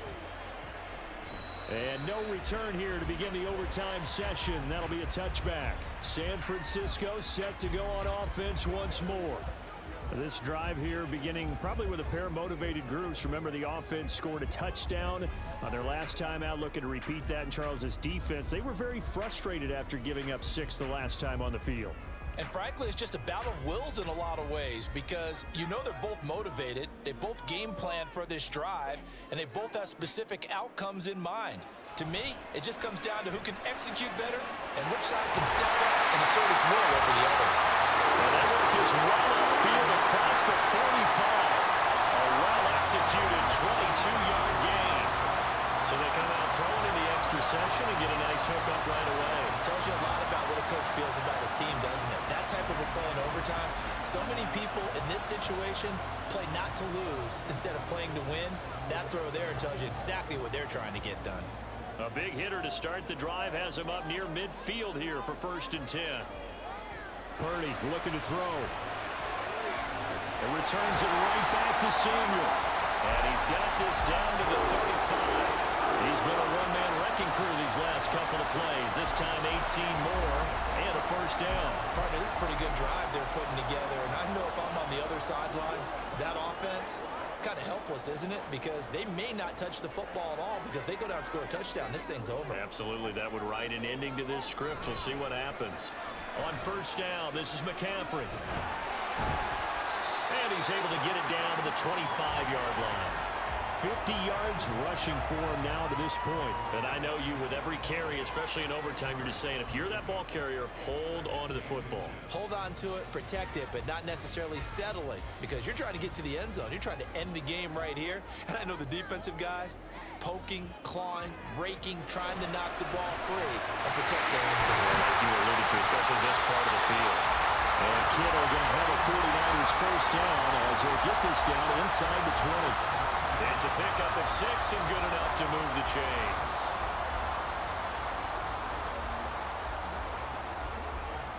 So here's a 1st and 10 now down inside the 20. Purdy will set up to throw it here. Touchdown 49ers!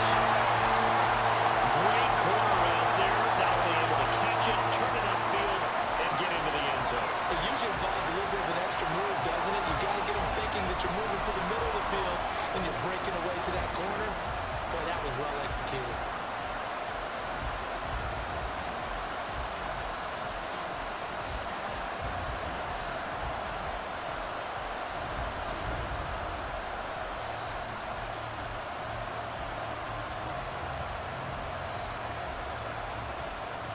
Now Moody for the PAT.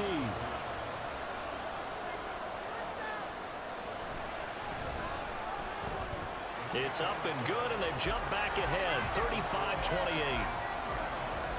That time, 75-yard drive, 5 plays. And it's polished off by a touchdown for San Francisco.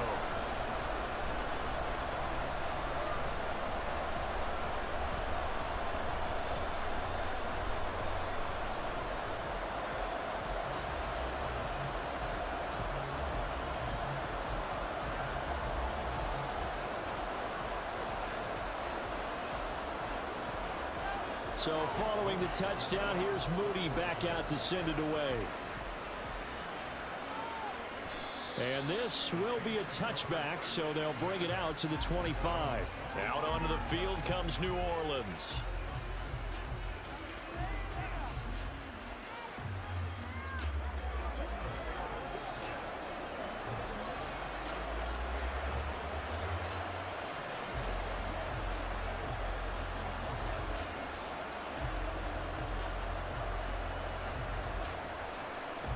Carr going to lead the Saints up here 1st and 10 at their 25-yard line.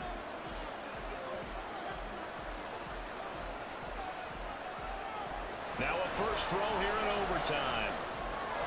There's a short one to the tight end, Johnson. He'll be dropped after a gain of about 6 across the 30 to the 31. Let's just break this down and make it pretty simple. Key to the drag route, letting the play develop, finding the hole in the defense and giving your athlete, yes, athlete, a chance to make something happen once he has the ball in his hands.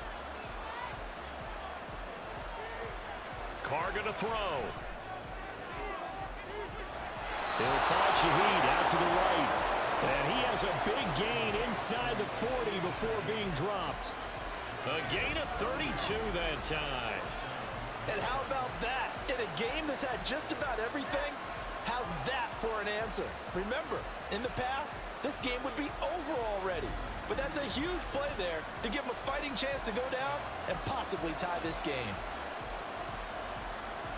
So how about that for a chain mover? They're all the way down inside the 40 now for 1st and 10. Carr. They'll get this out to Kamara. The result, only 4 yards there on the play, and that'll make it 2nd down. And just in general, Charles, on a play like that, how tough is it for the defense to account for a running back essentially being a receiver downfield? It's very difficult, especially if the running back has skills like a receiver, and you're aware of that before the game even begins. So throughout your practice sessions, you're going to want to be aware of him. Where is he lining up? What can he do? What kind of damage can he do to us downfield? And who can match up with him without weakening our overall defense? You're exactly right. It's a tough task to match up to him. It's another zone defense. It looks like it's open for possibilities, but they did a nice job patrolling the middle of the field and forcing an incompletion. So 3rd down, they need to get to the 28 for a first. Again, it's Carr. He's going to get that to his running back out of the backfield. And down to the 20 he'll go before heading out of bounds. The Saints passing game in sync and moving the football. It's a 1st down. I'm not sure that was necessarily a safety valve or a check down throw on 3rd down. Sometimes just try and find the open guy and get him the ball. He did exactly that and found a way to pick up a 1st down. On 1st down, Carr. Nowhere to go here. He lost the football. And now this is scooped up by the 49ers. And his guys are going to get the football at the 28-yard line. And a costly mistake. Coaches talk so much about ball security and in overtime so paramount. Partner, do you ever wonder if maybe they talk about it too much? Too much, yeah. Doesn't seem like you can, but maybe by discussing it time and time again, and you know they overemphasized it here, it almost became self-fulfilling. And any points beat them here. Field goal or a touchdown now. So it's a win for the Niners here, and it was thanks in large part to the play of their 2nd-year quarterback. Yeah, he was definitely the X factor. He had 3 touchdown passes, ran for another, and really had this defense grasping for straws throughout much of this ball game. So that's a wrap for Charles Davis. I'm Brandon Gaudin. And this has been a presentation of the NFL on EA Sports. For more, check us out at easports.com. The 49ers get the win here at home as we say so long from Santa Clara.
to show me how to get to know someone like you, someone like you. I want you to know me, 'cause I know then you'll see we could be true, we could be true. I want you to see what I see in us, something so real, something so real.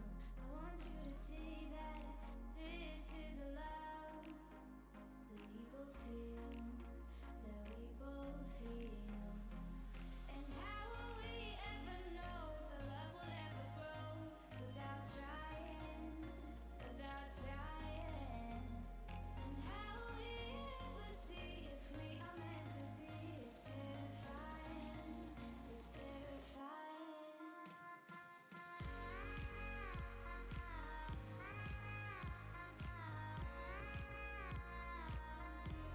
That we're meant to be.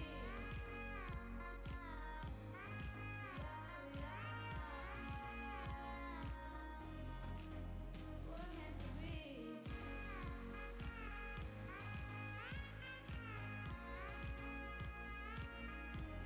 That we're meant to be.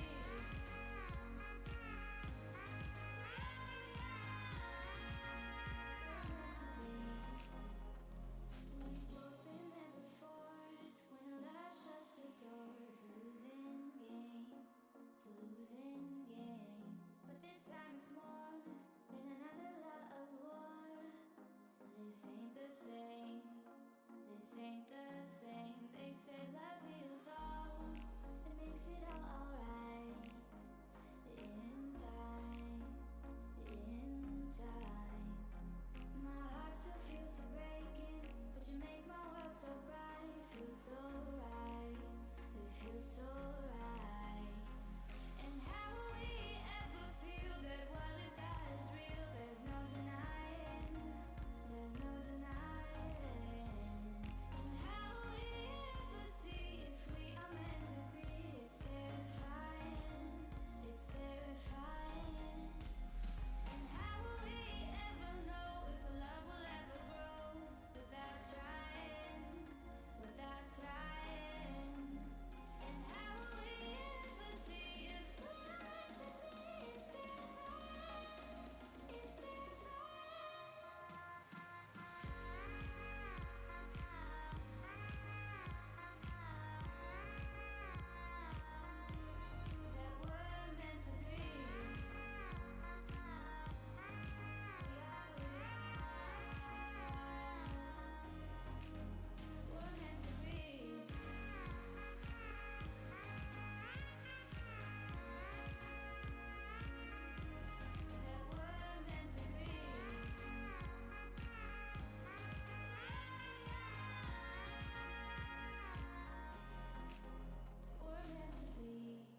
It's Madden NFL 24. And if it's in the game, it's in the game.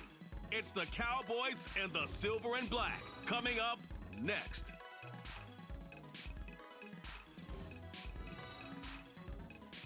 Well, there's never a shortage of shows or sights and sounds throughout this city, but for the next few hours, all eyes are glued to Allegiant Stadium here in Las Vegas. Today, boy, what a matchup. Two NFL franchises with so much history, so much tradition, getting set to do battle here, as it'll be the Dallas Cowboys taking on the Las Vegas Raiders. From up top next to Charles Davis, I'm Brandon Gaudin. And, folks, we were already excited for this game. And then before the contest, you and I are down on the field outside the white lines. Yes, we were following the rules. We were following the rules, and a ball comes over our direction, but we can't see it. Somebody yells heads up, and instinctively you turn around and you snare it one-handed with your off left hand. So now we're really ready for football. No gloves either. No gloves. No gloves. Not like what the guys are wearing playing the game now. But wasn't that a whole lot better than that time we were down there? And I got the coffee spilled on me when I got nailed by the punt returner. That happened to the Vikings, right? Yes, a much better job of being heads up this time. Thank you for the notice.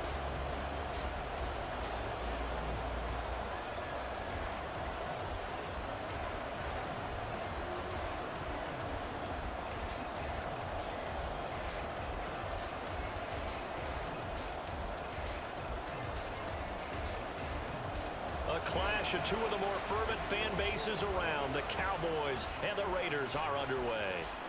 Kevontae Turpin now from his end zone.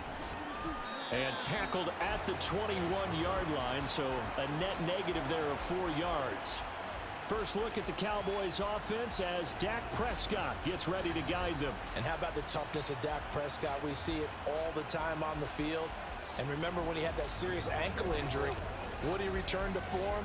Boy, did he ever. And he was better than ever, and that's great for the NFL.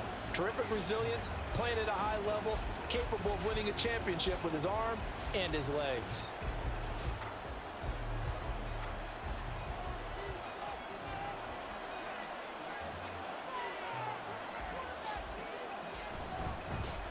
They start on the ground with Elliott to about the 23.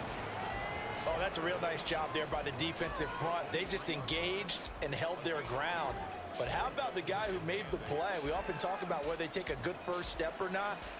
Many times you just don't take any step. Just get your feet moving, get your body going, and then once he made the read, he was able to make the play.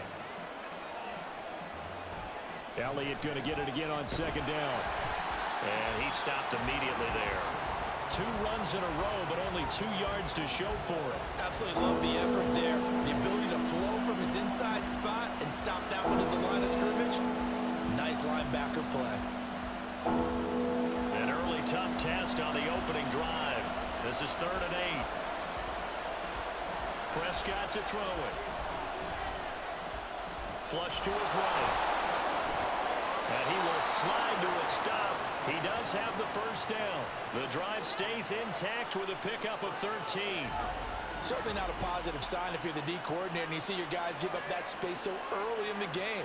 3rd down, that's when the clamps are supposed to come out, but his ability to create things with his legs makes things difficult. So from the 36 now, 1st and 10. Here's Prescott. Slant pass, it's Ferguson. And down he goes at the 45 after a pickup of 9. And there's a completion to the tight end. And look at the size of these players nowadays. At that spot, 6'4", 6'5", and up. A lot of guys used to be basketball players, somehow came back to football. And that's really good for the game of football. You're getting better athleticism, great hand-eye coordination, guys who know how to control their bodies when they run their routes. And he'll work it across midfield inside the 45. 11 yards and a Cowboy first down. Usually we see runs like this as the defense breaks down later in the game, but this guy is setting the tone early, running through all types of tackles and put the defense back on its heels. So here's a 1st and 10 now in Raider territory at the 44-yard line. Prescott's throw pulled in by Lamb. So 5 yards here, 5 on the play, and that'll make it 2nd down. The goal for any offense versus his own defense, find the holes where guys are available and put the ball on the receiver before any defender can step up and fill it. They did it well there. Perfectly executed crossing route. On second down, Elliott. And tackled down after a gain of 3. Leaves him with 1 yard to go on third down.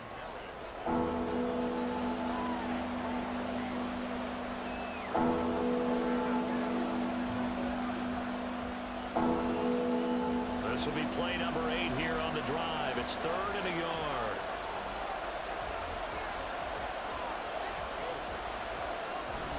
Off the play fake, Prescott. He's just going to dump this one off to his fullback out of the backfield. And he will have a Cowboys first down, and comfortably so, as he gets 5 there on 3rd and a yard. Well, this has certainly been a nice drive with the way they've spread the football around. Here, they even get the fullback involved in the passing game. That's got to cause a lot of consternation on the defensive side. You've got to cover him, too. That makes things really difficult. Meanwhile, Dak's throw taken in there by Cooks. And he's down into the red zone at the 15 after a gain of 15. 1st and 10. And the pocket's been protected pretty good here so far on the opening drive. We always talk about confidence in runners and catchers and quarterbacks. How about the protection detail? They're not allowing anyone near the guy throwing the football. Counting down toward the midway point in quarter 1. From the red zone now, Prescott. And this one almost intercepted. Not a good throw there. Nearly an opening drive INT. And I think he was a little surprised to see the ball sitting out there like that. That's a ball he had a chance to come away with, but it winds up an incomplete pass. Now a 2nd and 10. Now Prescott. Throw left side complete. That's Ferguson. And he's got this inside the 10 to the 9 before he's out of bounds. They get 7 out of that, so they're left with a 3rd and 3. And forget about the run to set up the pass. They're just coming out throwing. Forget trying to set anything up. They feel like they have the advantage. They feel like they have the matchups, and they're just attacking right now. Yep, going to the air on the opening drive.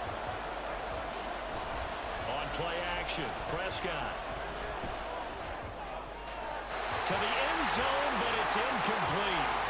So 2 third-down conversions on this drive, but not able to get a 3rd, and now they deal with 4th down. Anytime he reads man coverage, I don't think it's going to be the only time he'll try and hit that route to the outside in this game. He'll test the perimeter, but that time, they were up to the challenge.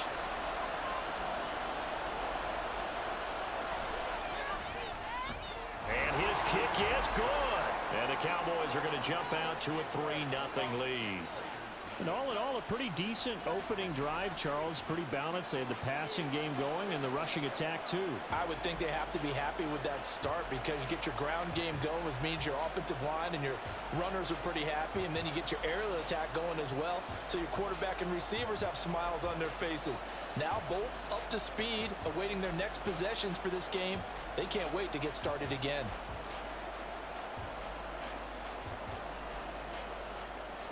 So after the made field goal, back out is Aubrey to kick this away.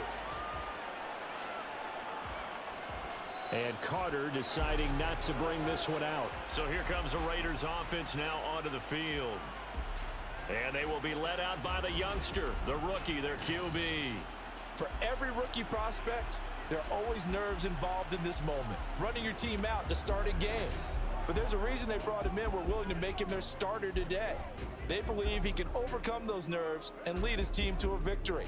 We saw him do it at the collegiate level and really make himself into a leader and someone you can envision doing the exact same thing here in the NFL.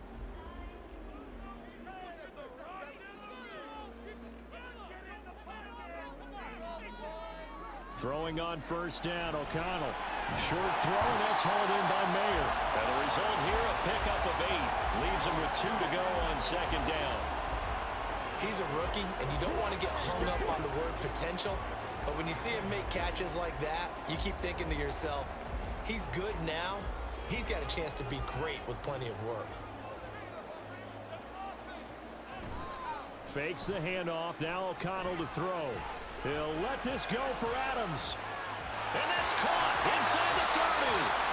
It's a big play there for Vegas. 48 yards. It's early, but announce a cliche alert here. Big players make big plays. Should I say in big games too? Oh, what the heck. And this defense, they're going to have to find some way to slow him down as this game goes on, because when this combination is going good, they can tear your secondary apart. So a big play as it gets them all the way down to the 20 now for 1st and 10. Play action. Now O'Connell. His throw caught right around the 6. And the Raiders are going to be set up with a 1st and goal coming up as they get him down at the 6-yard line. How about the way they're moving the ball down the field? They had a big play a moment ago.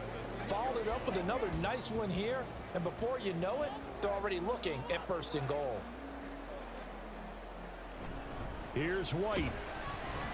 And he gets halfway there from the 6 to the 3 on a gain of 3.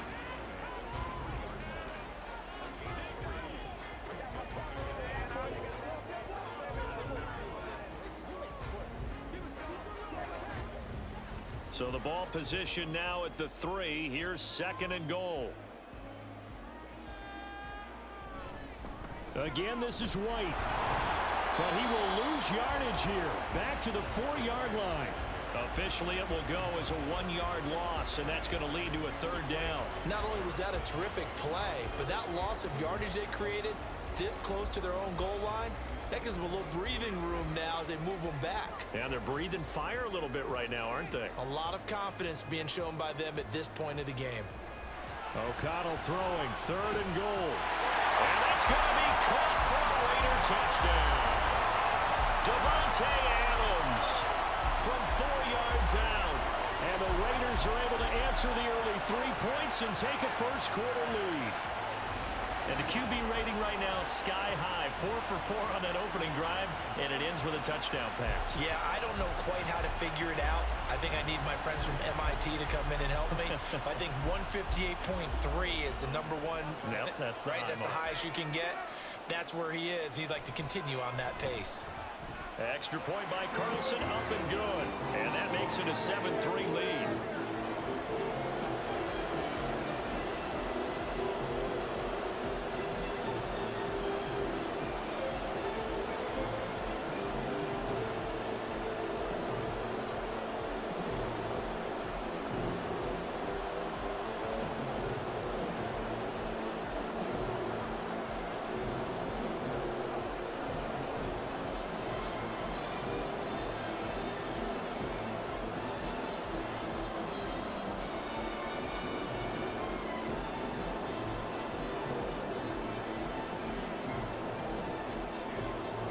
The touchdown, ready to kick it away is Carlson. From a yard or 2 deep, here comes a return. And only able to get this to the 19, so probably should have opted for the touchback. 2nd drive forthcoming here for the Dallas Cowboys. And they had a long drive last time, but they had to settle for a field goal, and I'm sure that's how it felt to them, settling. They probably should have gotten in the end zone.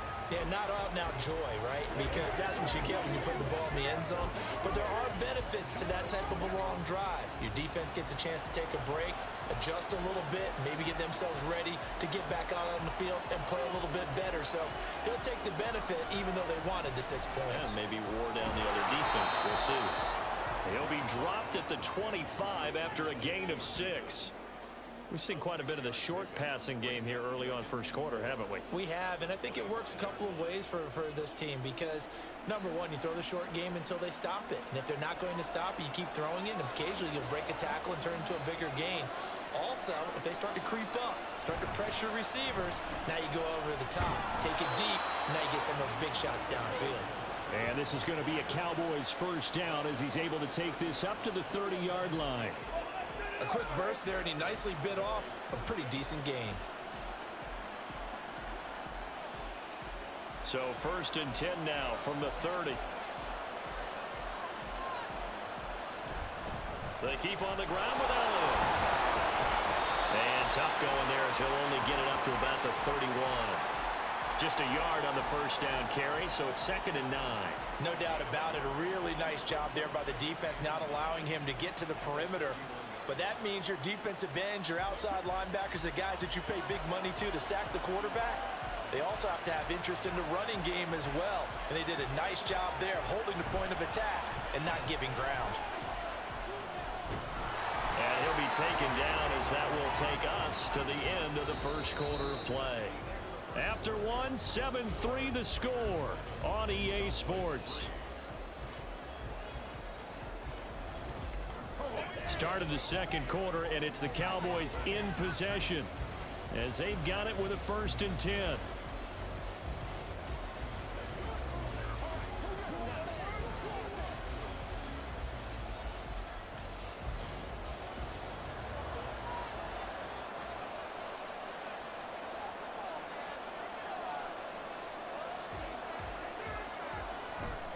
Again, it's Elliott. And he'll be pretty well stopped in his tracks. Give him a yard up to the 42. That felt like a trap because it looked to me like the opposing front was on that play from the get-go. They had everyone crashing the ball carrier before he even made the line, and they hold him to just a yard. From the 42-yard line, here's the 2nd down and 9. Now Prescott. And down he goes. Brought down a Raider sack. Max Crosby blowing up the play and getting the sack. Pressure can come from all over when you're plotting a defensive strategy. On that particular play, it just came from the outside.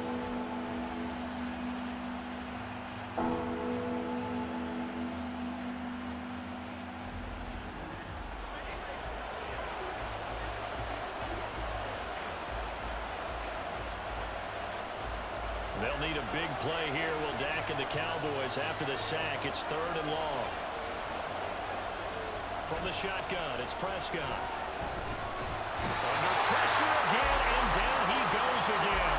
The linebacker, Robert Spillane, making a big play. Now that was a passer's nightmare. The front door totally shut down by the defense. So he kept going backwards, hoping to find another avenue of escape. It didn't exist.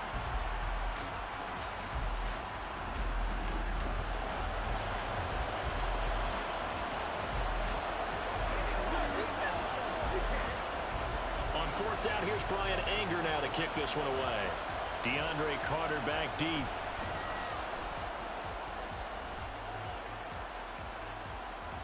Taken from just outside the 30. Nice punt, but good work on the return to get back 11 yards. And it'll be Raiders football, 1st and 10.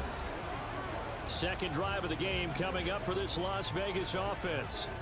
For this offense, Charles, remember the last time they were out here, marched it nearly the full length of the football field, and a lot of the attack went through the air, so now they're seeing if they can duplicate that performance. Okay, if I show my age a little bit, partner, because I can hear my high school coach, John Ford. I can hear his voice in my head. Laddie, when you put the ball in the air, 3 things can happen, and 2 of them are bad. But the way the game's being played now, this is just part of what they do, so I don't think they should change anything at all. They've been dominant. Keep throwing it around. We often give credit to the O-line there. 2 tight end formation. Those tight ends block pretty well also. Yeah, and that's one of the most dynamic positions in football now. The tight ends who can block at the line of scrimmage at the point of attack, and they can also get downfield and catch the football. And they'll wind up getting this one all the way down inside the 20. And 22 more yards there and another 1st down. Got to give a nod of appreciation to some of those guys up front over on that left side. Several key blocks sprung here. No appreciation for the guys from the backside that didn't allow any leakage, anybody could run him down from the backside. They're at the kids' table. Okay, so front side guys, good. Yeah. Backside guys, man, that's what you're supposed to do? I've had better. Okay, either way, worked out quite well, didn't it? A nice sizable game. 5 yards is the tally on 1st down. That brings up 2nd and 5. And that's exactly what you want on a 1st down run. Pick up 5 yards, bring up 2nd and 5. The defensive line, though, they've got to figure out a way to out-leverage the guys up front because the offensive line is winning at the point of attack. Here's O'Connell looking to throw it. Throwing the out route incomplete. That's Myers. And the Raiders are going to have a 1st and goal as the tackle is made at about the 5.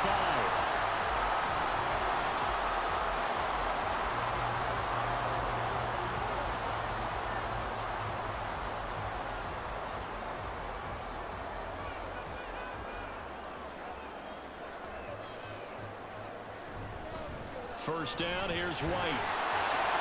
And he's going to press this one forward as they stop it right around the 1. A pickup of 4 on first down. It'll be 2nd and goal. When we talk about being on schedule, I think they're on schedule after that run, getting it right down there on the doorstep. Maybe even a little bit ahead, because now the defense can't dictate with pressure. They're guessing about where you're going to go. I might come right back at him with the same. And he's over the line and in for a Raider touchdown. Zamir White taking it in from a yard out. And they're able to add on to their advantage.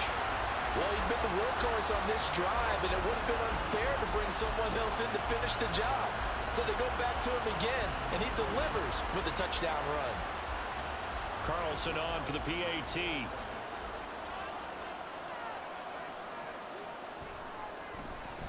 And this one's right through to make it a 14-3 ball game.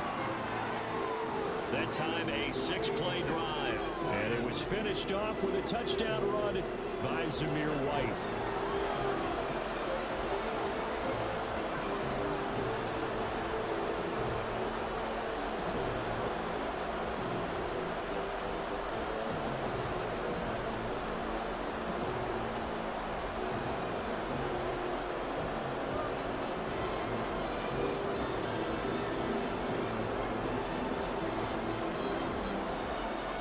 Following the touchdown, ready to kick it away is Carlson. And he won't return this one. He'll go down to a knee, and they'll start at the 25. Dallas offense set for this next drive. They trail now 14-3, an 11-point deficit as they start things out with a 1st and 10.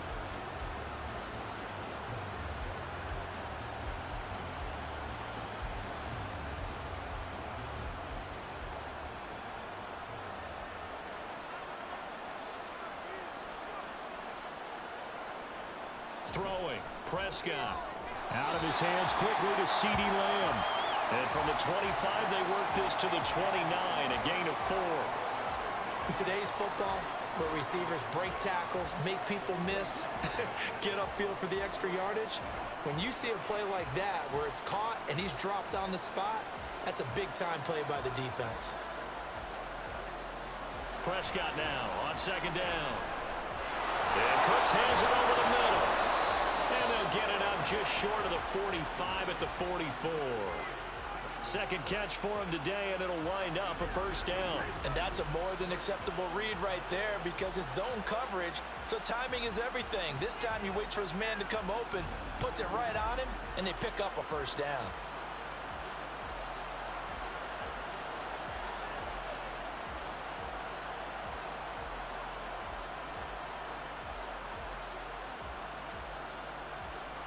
Prescott looks to throw on 1st. He gets it to Cooks. Short completion, just 4 yards, and it'll be 2nd down.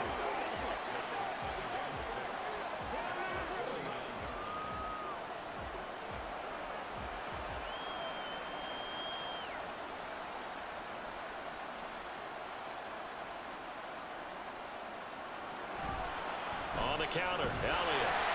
And he'll lose yardage here, back at the 47. It'll be a loss of a couple on the play, so now 3rd down coming up. Defensively, he has been a presence in their backfield in the first half. Had a sack earlier, and now he comes up with a big tackle for a loss. And this offense on 3rd down today, they've hit 2 for 4 thus far. This is 3rd and 7. Looking to throw, Prescott.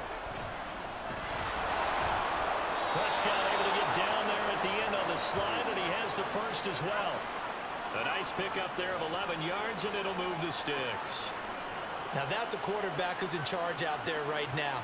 Wants to throw the ball on 3rd down, doesn't find anyone open, tucks it away, takes off, and picks up the 1st down. Not by a little, but by plenty. On 1st and 10, Prescott. He'll find Lamb. That's complete.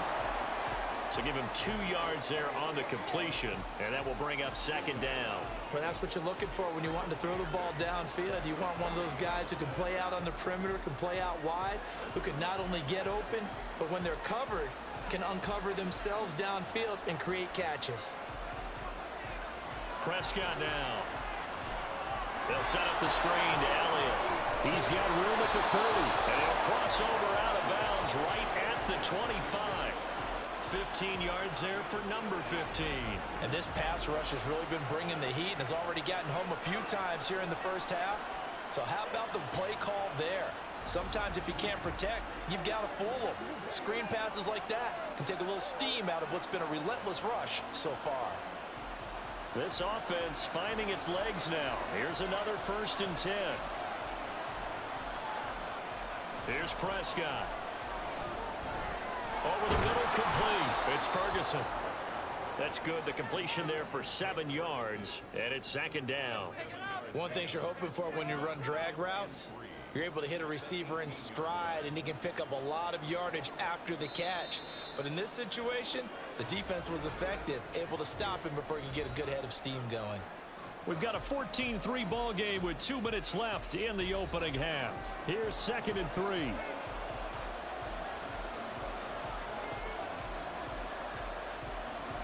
To throw is Prescott. Touchdown, Cowboys! Dak Prescott with a connection to CeeDee Lamb. And the Cowboys have got it back to within a score. A nice connection there, finding his target, and that'll put 6 up on the board. Just like they drew it up in their playbook and reiterated it on the sidelines, right? Perfect route, a good throw, and the defense, they had no answer for that right there. Brandon Aubrey now for the extra point.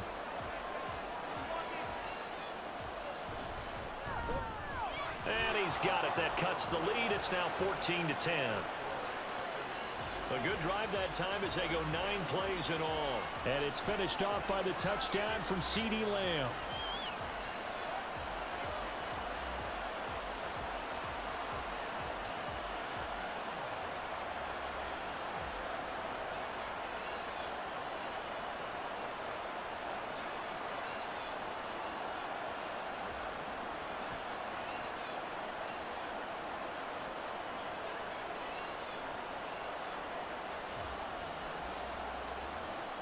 So after the touchdown, Aubrey now to kick this one away. From his end zone, here comes Carter. And ultimately, he stopped right where he would have been if he had simply gone down to a knee at the 25. Here's Zamir White returning to the field. And you see the last drive, great chunk of yardage, the touchdown on 5 carries.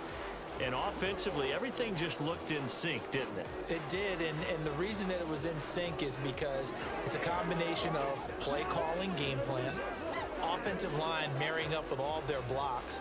But don't forget the receivers out on the perimeter. Any type of a long run, the receivers have had a hand in that because they've occupied people downfield. And, of course, give the big credit to the man with the football. Great vision, good movement, gets to the end zone. And that's good for a pickup of 10 yards. And they'll be left with a 2nd and about a foot.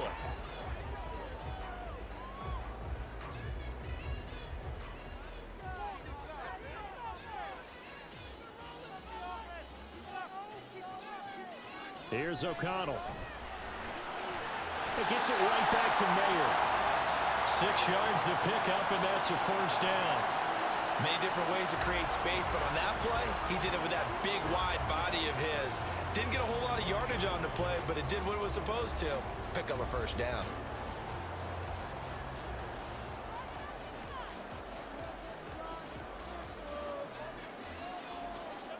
O'Connell on 1st and 10. And this is caught right along the sideline. What a job of keeping the toes in bounds there. They'll get 34 yards there. That's a well-thrown ball right there. This is where arm strength pays off because he's got to be able to get the ball both downfield and to the sideline. And that's one of the more difficult throws for a quarterback. And he put it right where it needed to be.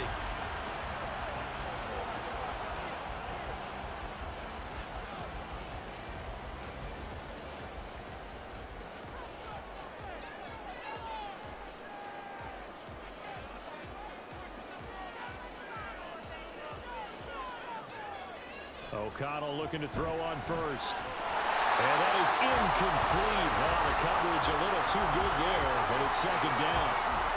Well, it hasn't been a banner first half for the defense trying to cover him today. But they'll take that one right there, helping force that incompletion. An incomplete pass leads to 2nd and 10 from the 25. Sticking to the air with O'Connell here. Over the middle, he's got Myers. And he's going to have another first down here as the tackle's made at the Cowboys' 12-yard line. The Raiders going to use one of their timeouts as the clock stops here with 46 seconds remaining in the first half.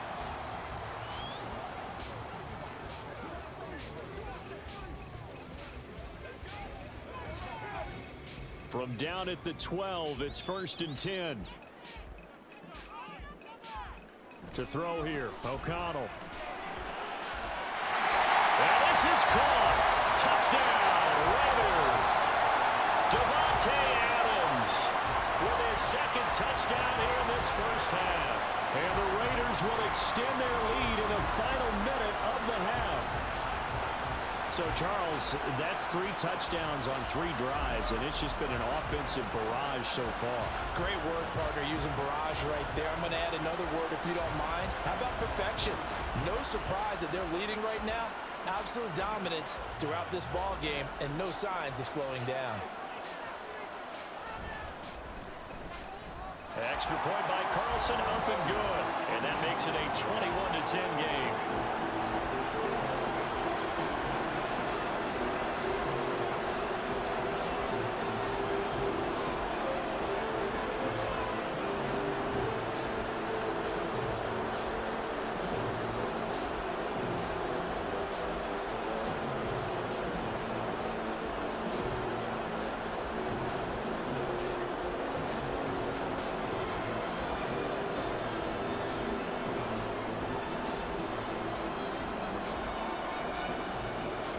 Following the touchdown, ready to kick it away is Carlson. And he'll just take a seat, and the drive will begin at the 25-yard line. The Cowboy offense going to head out now late in this first half. Well, not much time remains here in this first half. We'll see if they can get something out of this drive, at least a field goal. They could certainly use it down by 2 scores.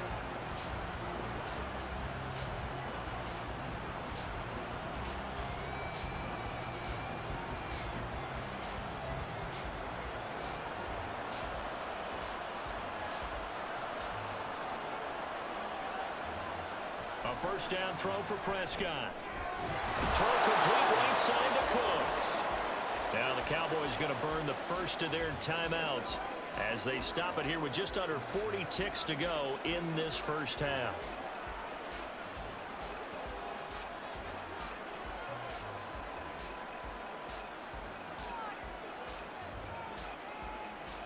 They'll operate from the 32-yard line here, 2nd and 3.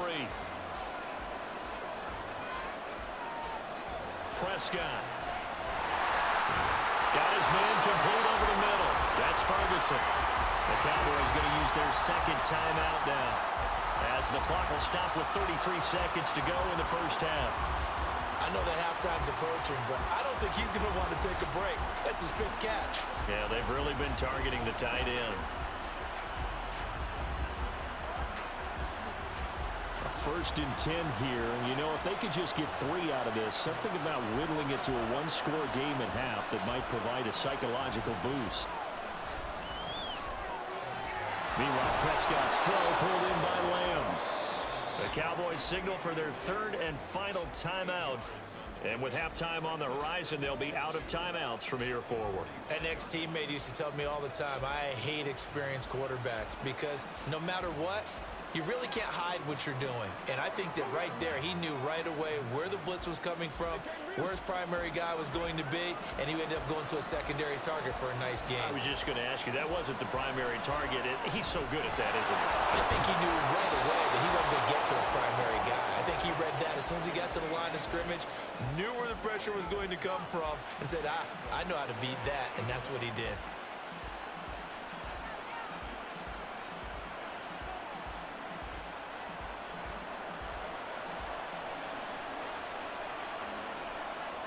Final play of the half, Prescott. And his throw's going to be incomplete. So we have reached halftime here in an 11-point contest. As we send you to Orlando to check in with Jonathan Coachman at our EA Sports Halftime Report. Coach? All right, Brandon, thanks very much. Welcome, everyone, to our brand new studios here in downtown Orlando in the EA Sports Halftime Report. We were certainly treated to an entertaining first half. Both these teams with some high points and maybe a couple of low points as well. So it's going to be a question of who can be the most disciplined team going forward.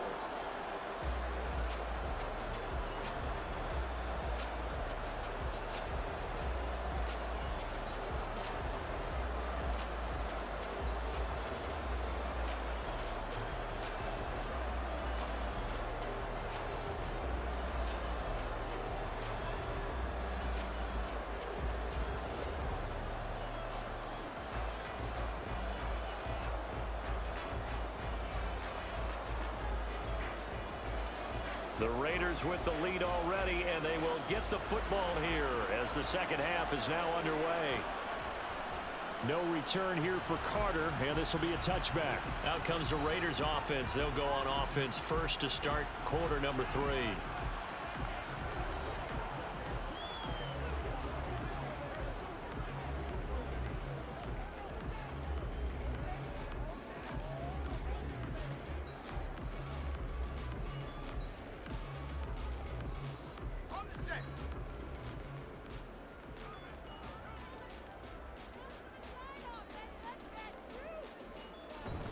Fakes the handoff. Now O'Connell to throw. He gets this one to Johnson. Call it a gain of 6 on the play, and that'll bring up second down.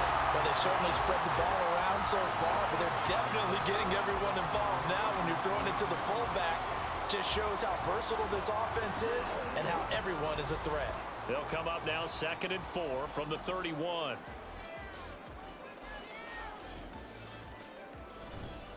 White, he'll try the left side.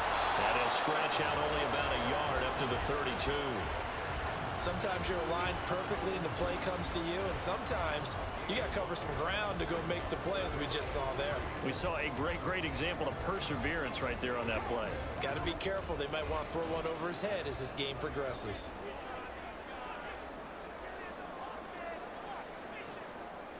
Throwing on 3rd, O'Connell. Pass taken in by his big tight end. And he is going to have the Raiders first down as they convert on 3rd and 3 with a nice gain of 7 yards. And the tight end is certainly a position built to move the chains because they can control space underneath. If they've got good hands, then of course they're a dynamic target. But one other thing is they're right in the sight lines of a quarterback on just about every play. And that makes it easier for the quarterback to pick him out and deliver. First down throw, O'Connell. Looking left side, and he's got a man. That's Bowers. Consecutive catches for him. That good for 11. Now we get into the psychology of the whole thing because a lot of teams with a 2-score lead in the 3rd quarter, they almost become defensive with their offense, just playing not to lose. I think with this team, you got to figure at this point, this is a great spot for them to go into attack mode, really try and put the hammer down and finish this one off. Over the middle, that's caught by Adams. And he's tackled a yard short of the marker. Good gain of 9 on first down. I always laugh when people say, what's the toughest route to defend? And I'm like, any of them, especially if it's a good receiver. That makes things very difficult. But when you're running a drag route, something short, shallow, going through defenders, using guys almost as screens in order to get open. Nowhere to go here. He lost the football. When that ball popped free, we could hear it all the way up here. Those guys down on the field alerting everyone of the fumble. He's lucky that his offensive mates picked him up and jumped on it. Yeah, and you have to think to yourself, and I'm sure they've been echoing it on the sideline and into the huddle. Guys, we have the lead. Just take care of the football. Don't make it easier for them to start to make a comeback. So possession still theirs, but now they face a 3rd down. Out of the shotgun, here's O'Connell. Nowhere to go here. He lost the football. It's picked up by the Cowboys. And his guys are going to take over at the 39-yard line. Well, CD, that's one of those plays you put a mark by. I mean, that could be a big momentum swing here on the opening drive of the third quarter. Yeah, we may have to revisit it, right? Because if that drive ends up in the end zone, they're sitting pretty at that point. Now, instead, it's a two-score game. That has a chance to tighten up considerably. The Cowboys offense now, they head out for their first possession of the second half. And they just got a little help from their defense forcing the turnover. Now can they make that pay off in points? They need to, partner. They're down on the scoreboard. Need to take advantage of those opportunities, and this is a good one right in front of them. So from the 39 now, they'll come up on a 1st and 10. They'll try and get the running game going with Elliott. And not a whole lot of room to operate there on the first down run. He gets maybe 3. Defenses always talk about earning the right to rush the passer on third down. And you know what offenses want? Win first down so they can set things up for themselves better. And that wasn't helpful there. Not a big impact on first down. 2nd and 7.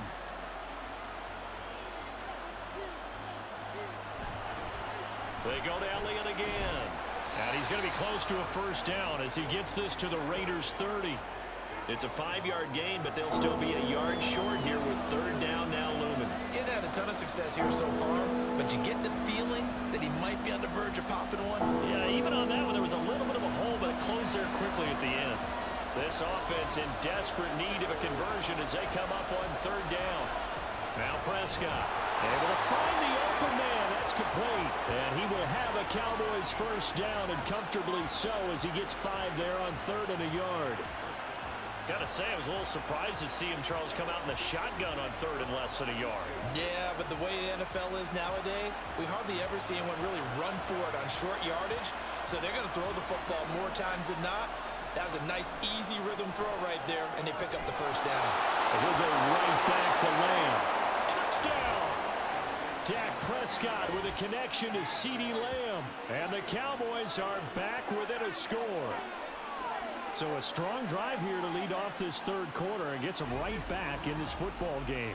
And I think we can safely call that a statement drive because they had to be saying, we didn't put our best foot forward in the first half, but we certainly mean business now. Maybe a better term, a prove-it drive. They proved it to themselves that they were ready to go. Prescott, they're going to throw for it. And this one incomplete. So they went for the 2, they don't get it. I don't know about you, but I can't wait for a few years of 2-point tries and see what the data tells us, because a lot of teams want to throw the ball in this situation, this time unsuccessfully. I just wonder if maybe running the ball might be the way to go. With it moved up from the 3 to the 2, you would think maybe a few more attempts at running. I think stats over time may bear out that running the ball will at least be the equal of throwing it in that situation.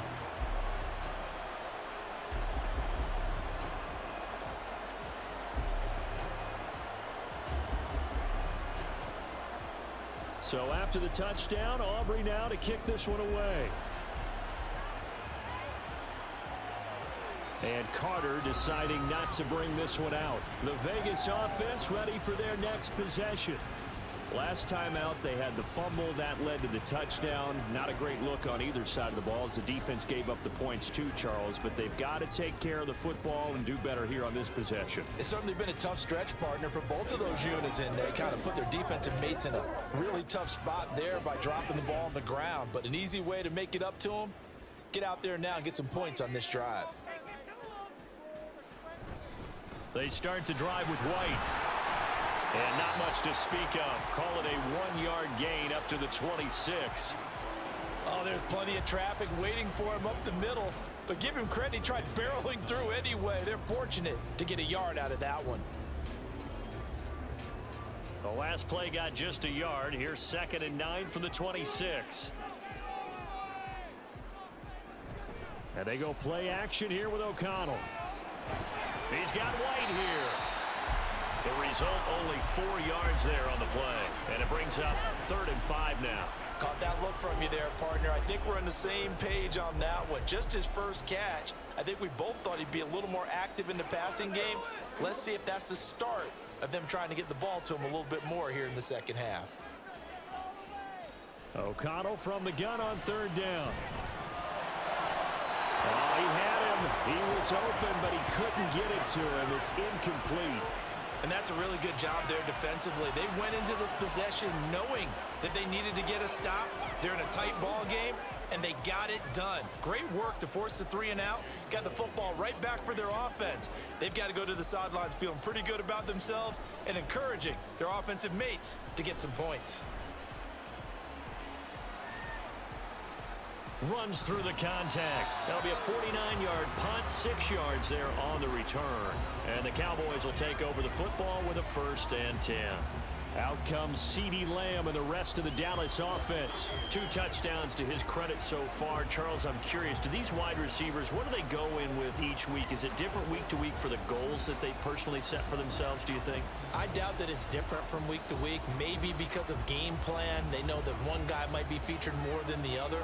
But all in all, these guys are looking for 100 or more yards in receiving. But the biggest thing, getting into the end zone. And how about him? He's gotten there twice in this game. He has indeed. And he's taken down, but able to slip across the 35. Right off the bat, it's a 1st down to start the drive, 12 yards. And he's certainly been a huge factor in this when he's got the 2 touchdowns to his credit. Now they look to him again. He picks up the 1st. Yeah, I can hear everyone saying, well, why don't you cover him, double him, triple him, do what you have to do. But sometimes they get locked into such a groove and such a connection, it doesn't matter how many guys are in his area. He certainly looks to be in that groove right now. The throw over the middle, taken in. And he'll have it past midfield almost to the 40 before being taken down. Back-to-back receptions for him, and it's another 1st down. Just more of the same here. It's back-to-back catches for him to start the drive. They've looked his way quite a bit, and with good reason, as this duo picks up yet another 1st down.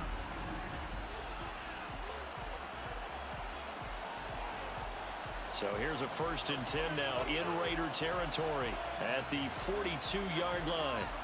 Prescott from the gun. Pass complete to Jalen Tolbert. And he gets it inside the 35 and just shy of the 30. Another strong gain on the last 2 plays. They've moved it a combined 33 yards. Well, so far, little to no resistance by the defense on this drive alone. 3 passes, 3 completions, 3 1st downs. They're taking it to him, and it's paying off. A 1st down carry by Allen. And he'll get this just inside the 30-yard line. He's definitely tough to get down. We just saw it right there. But how about what we did see? Pursuit, wrap up, and then the big finish with the tackle. Got it here at the 29 on 2nd and 8.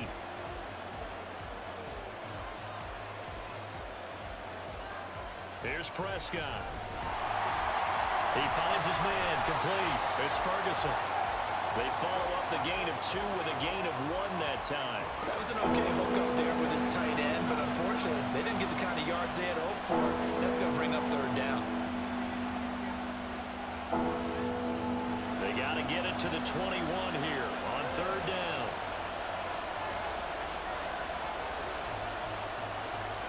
Prescott to throw it.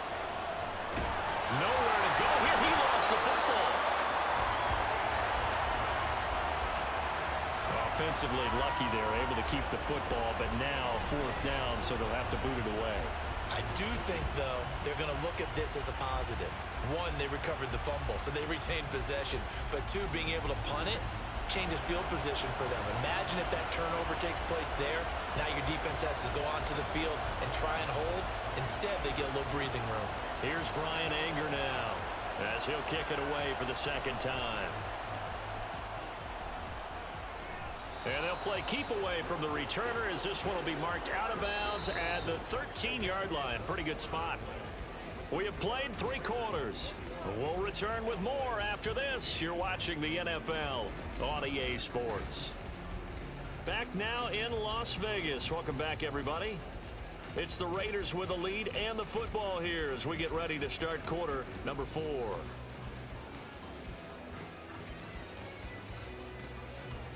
The Raider offense set to get this drive started. Now, the previous drive they punted, but that was just the first time they've had to do so in this game. And when they turn on the game film, the coaches will rant about this, right? They'll say, oh, God, we got to move the ball, guys. We can't punt the ball away. But they have to keep smiles off their faces because that's the first time in the game they've had to do so. They've moved it quite well. They'll overall be happy with what they've seen. This 2nd and 4.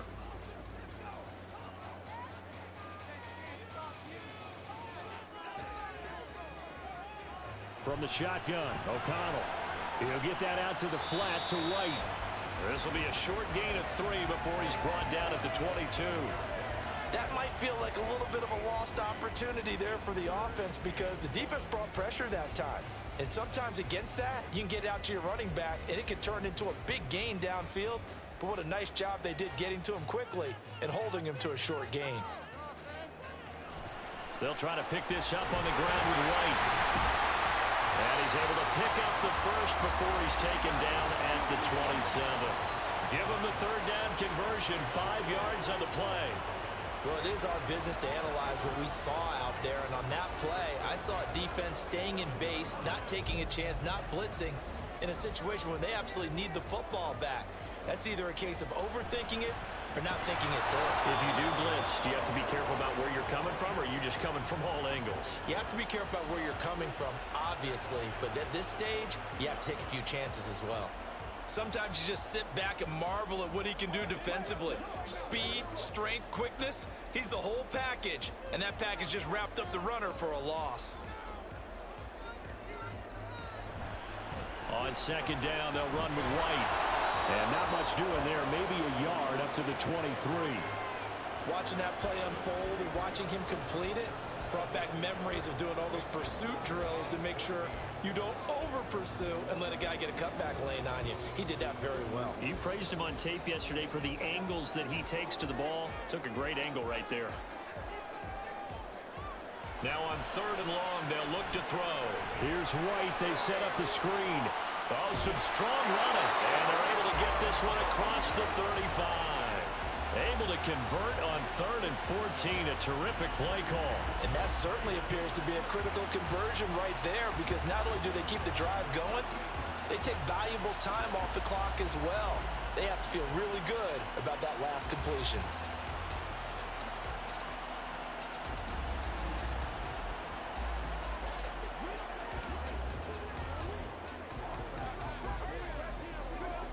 So signs of life in what's been a dormant offense in this 2nd half. Here's 1st and 10. White running to the left. And he has a big gain inside the 40 before being dropped. 84 yards rushing forward the ball game now on 14 carries. And carries like that, that's how they're going to continue to salt this thing away here, Charles, in the 4th quarter. Yeah, how about that? A new set of downs. Clock continues to move. No better way to close out a game than to tap those mastodons you have up front and say, guys, keep pounding them. Let's keep the ball, keep their offense on the sidelines, and let's close this one out. And give him 4 yards there. It'll be 2nd and 6. I feel like I can see what he was thinking on that carry. He wanted to follow that big tackle through the hole.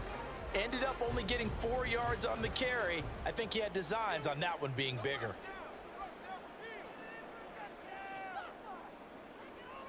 Here's O'Connell.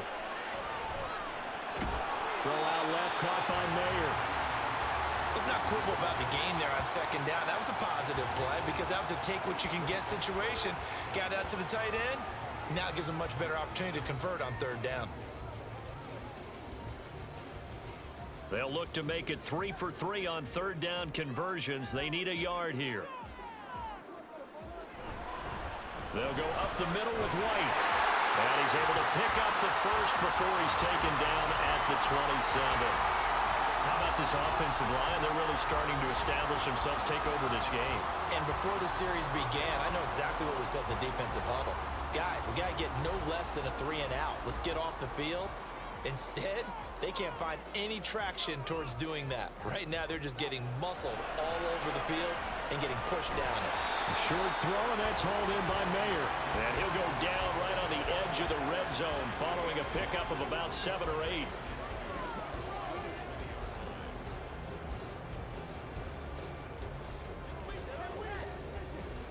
Second and a couple.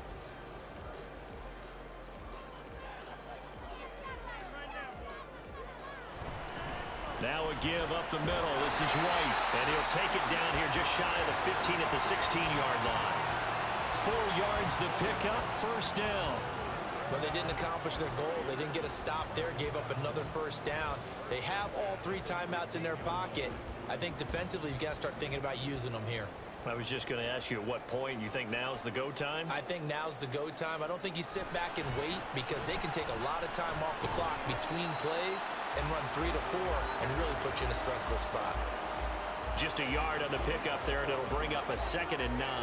Able to stay in bounds, so the clock keeps rolling. And this defense right now backed up in the red zone. Another touchdown, it's over. They've got to stand tall quickly. Been in this spot before. Now there's a little bit of desperation creeping in, and all you're doing when you're talking to your defensive teammates is first guy there, hold him up. Second, third guy in, break it the football. Get it out. We got. Oh, no, he lost the football. Oh, and one of the linemen on the other side has got it. This has been a long drive. You know that defense, they're craving to get off the field. They were able to force it free, but couldn't recover it. Yeah, and on the offensive side of the ledger, they were thinking about how do we punctuate this drive with 6, right? Making an exclamation point. Instead, you got to put a question mark next to this drive now after the fumble, even though they recovered it. The good news, they kept the ball. Bad news, it's 3rd and long. 4th quarter, down to the final 2 minutes, and we've got a 1-score game. So it's Raider football as we get you reset. Possibly a turning point. Big play coming. This is 3rd and long. Option play, here's White. And now right out of the 2-minute break, we'll get a timeout used defensively with 1:56 to go.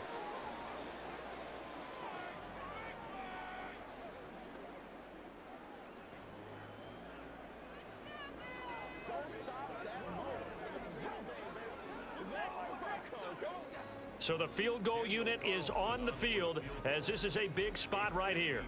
This to put him a touchdown and a 2-point conversion up. The kick by Carlson is good, and that'll push the lead up to 8. So they haven't called on him at all until this point, but he comes through here and buries one from long range. Yeah, that's awfully impressive because usually kickers have to get that first one out of their system in the first quarter, sort of get them into the flow of the game, but to come in this late and knock it down from long distance, give him a lot of credit.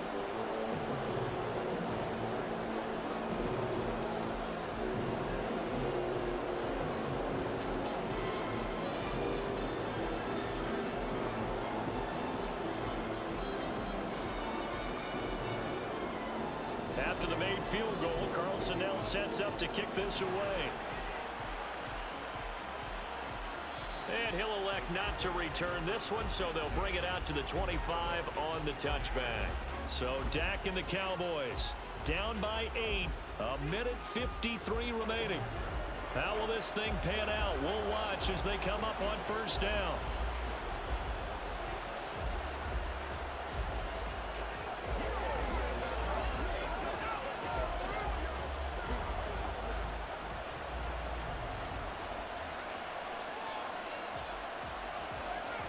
Here's Dak. That's caught by Tolbert. And from the 25, they work this to the 29, a gain of 4. Partner, they're clearly saving those timeouts, but they still have to work with some urgency to put themselves in the right position. 2nd and 6 coming up. Here's Prescott. A short one there taken in by Ferguson. The Cowboys going to use their 2nd timeout now as they'll talk it over here before what will be an important 3rd down.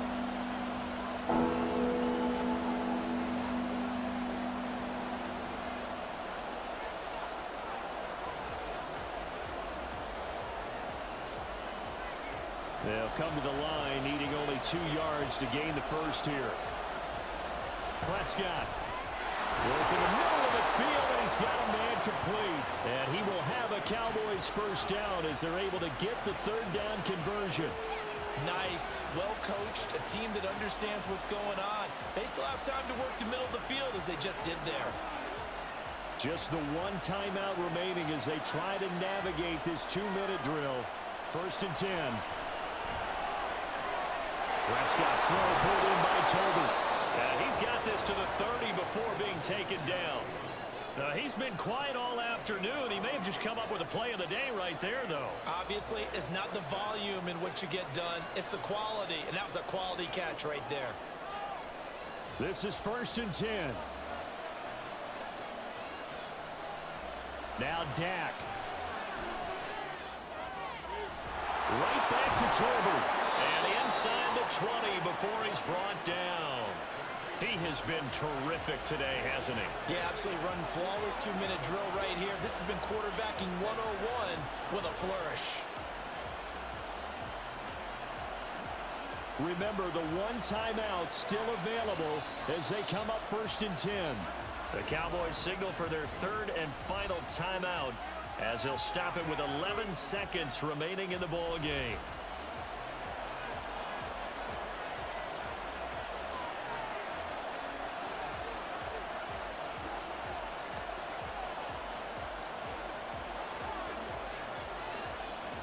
So here's a 1st and 10 now down inside the 20. To throw, Prescott.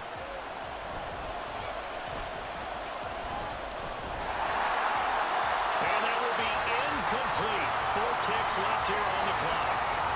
Down to their final play. They've got to get in the end zone. That's part 1. Part 2, the 2-point conversion. Throw the 2-point conversion right out of their mind. That's what they have to do. What you said is accurate. In the end zone, have to score a touchdown for that to even matter.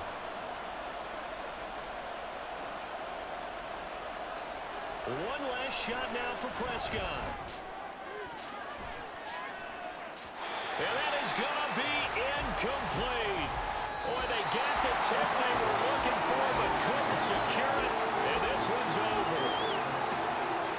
Partner, what a finish to this one. I mean, this offense, they had it down there inside the red zone, but ultimately couldn't execute that final snap to find the end zone. Yeah, they're going to walk away from this one, and you know what's going to go through their heads the entire time until they get to play again. If we could only have that final snap to do over one more time, maybe with a different play call. That'll do it for us. For Charles Davis and all our hardworking crew, I'm Brandon Gaudin. You've been watching the NFL on EA Sports. For more, find us on Twitter at EA Madden NFL. Celebration time tonight on the Strip as we say so long from Las Vegas.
to show me how to get to know someone like you, someone like you.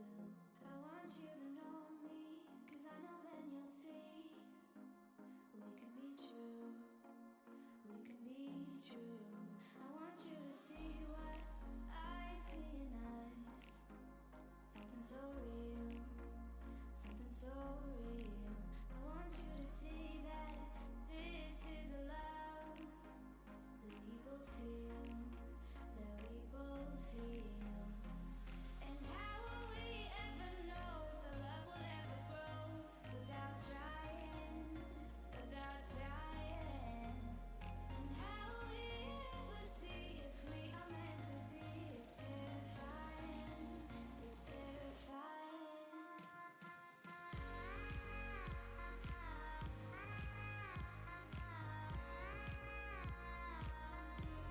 That we're meant to be.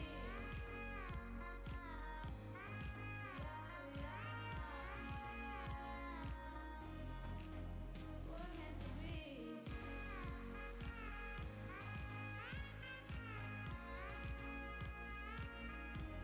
That we're meant to be.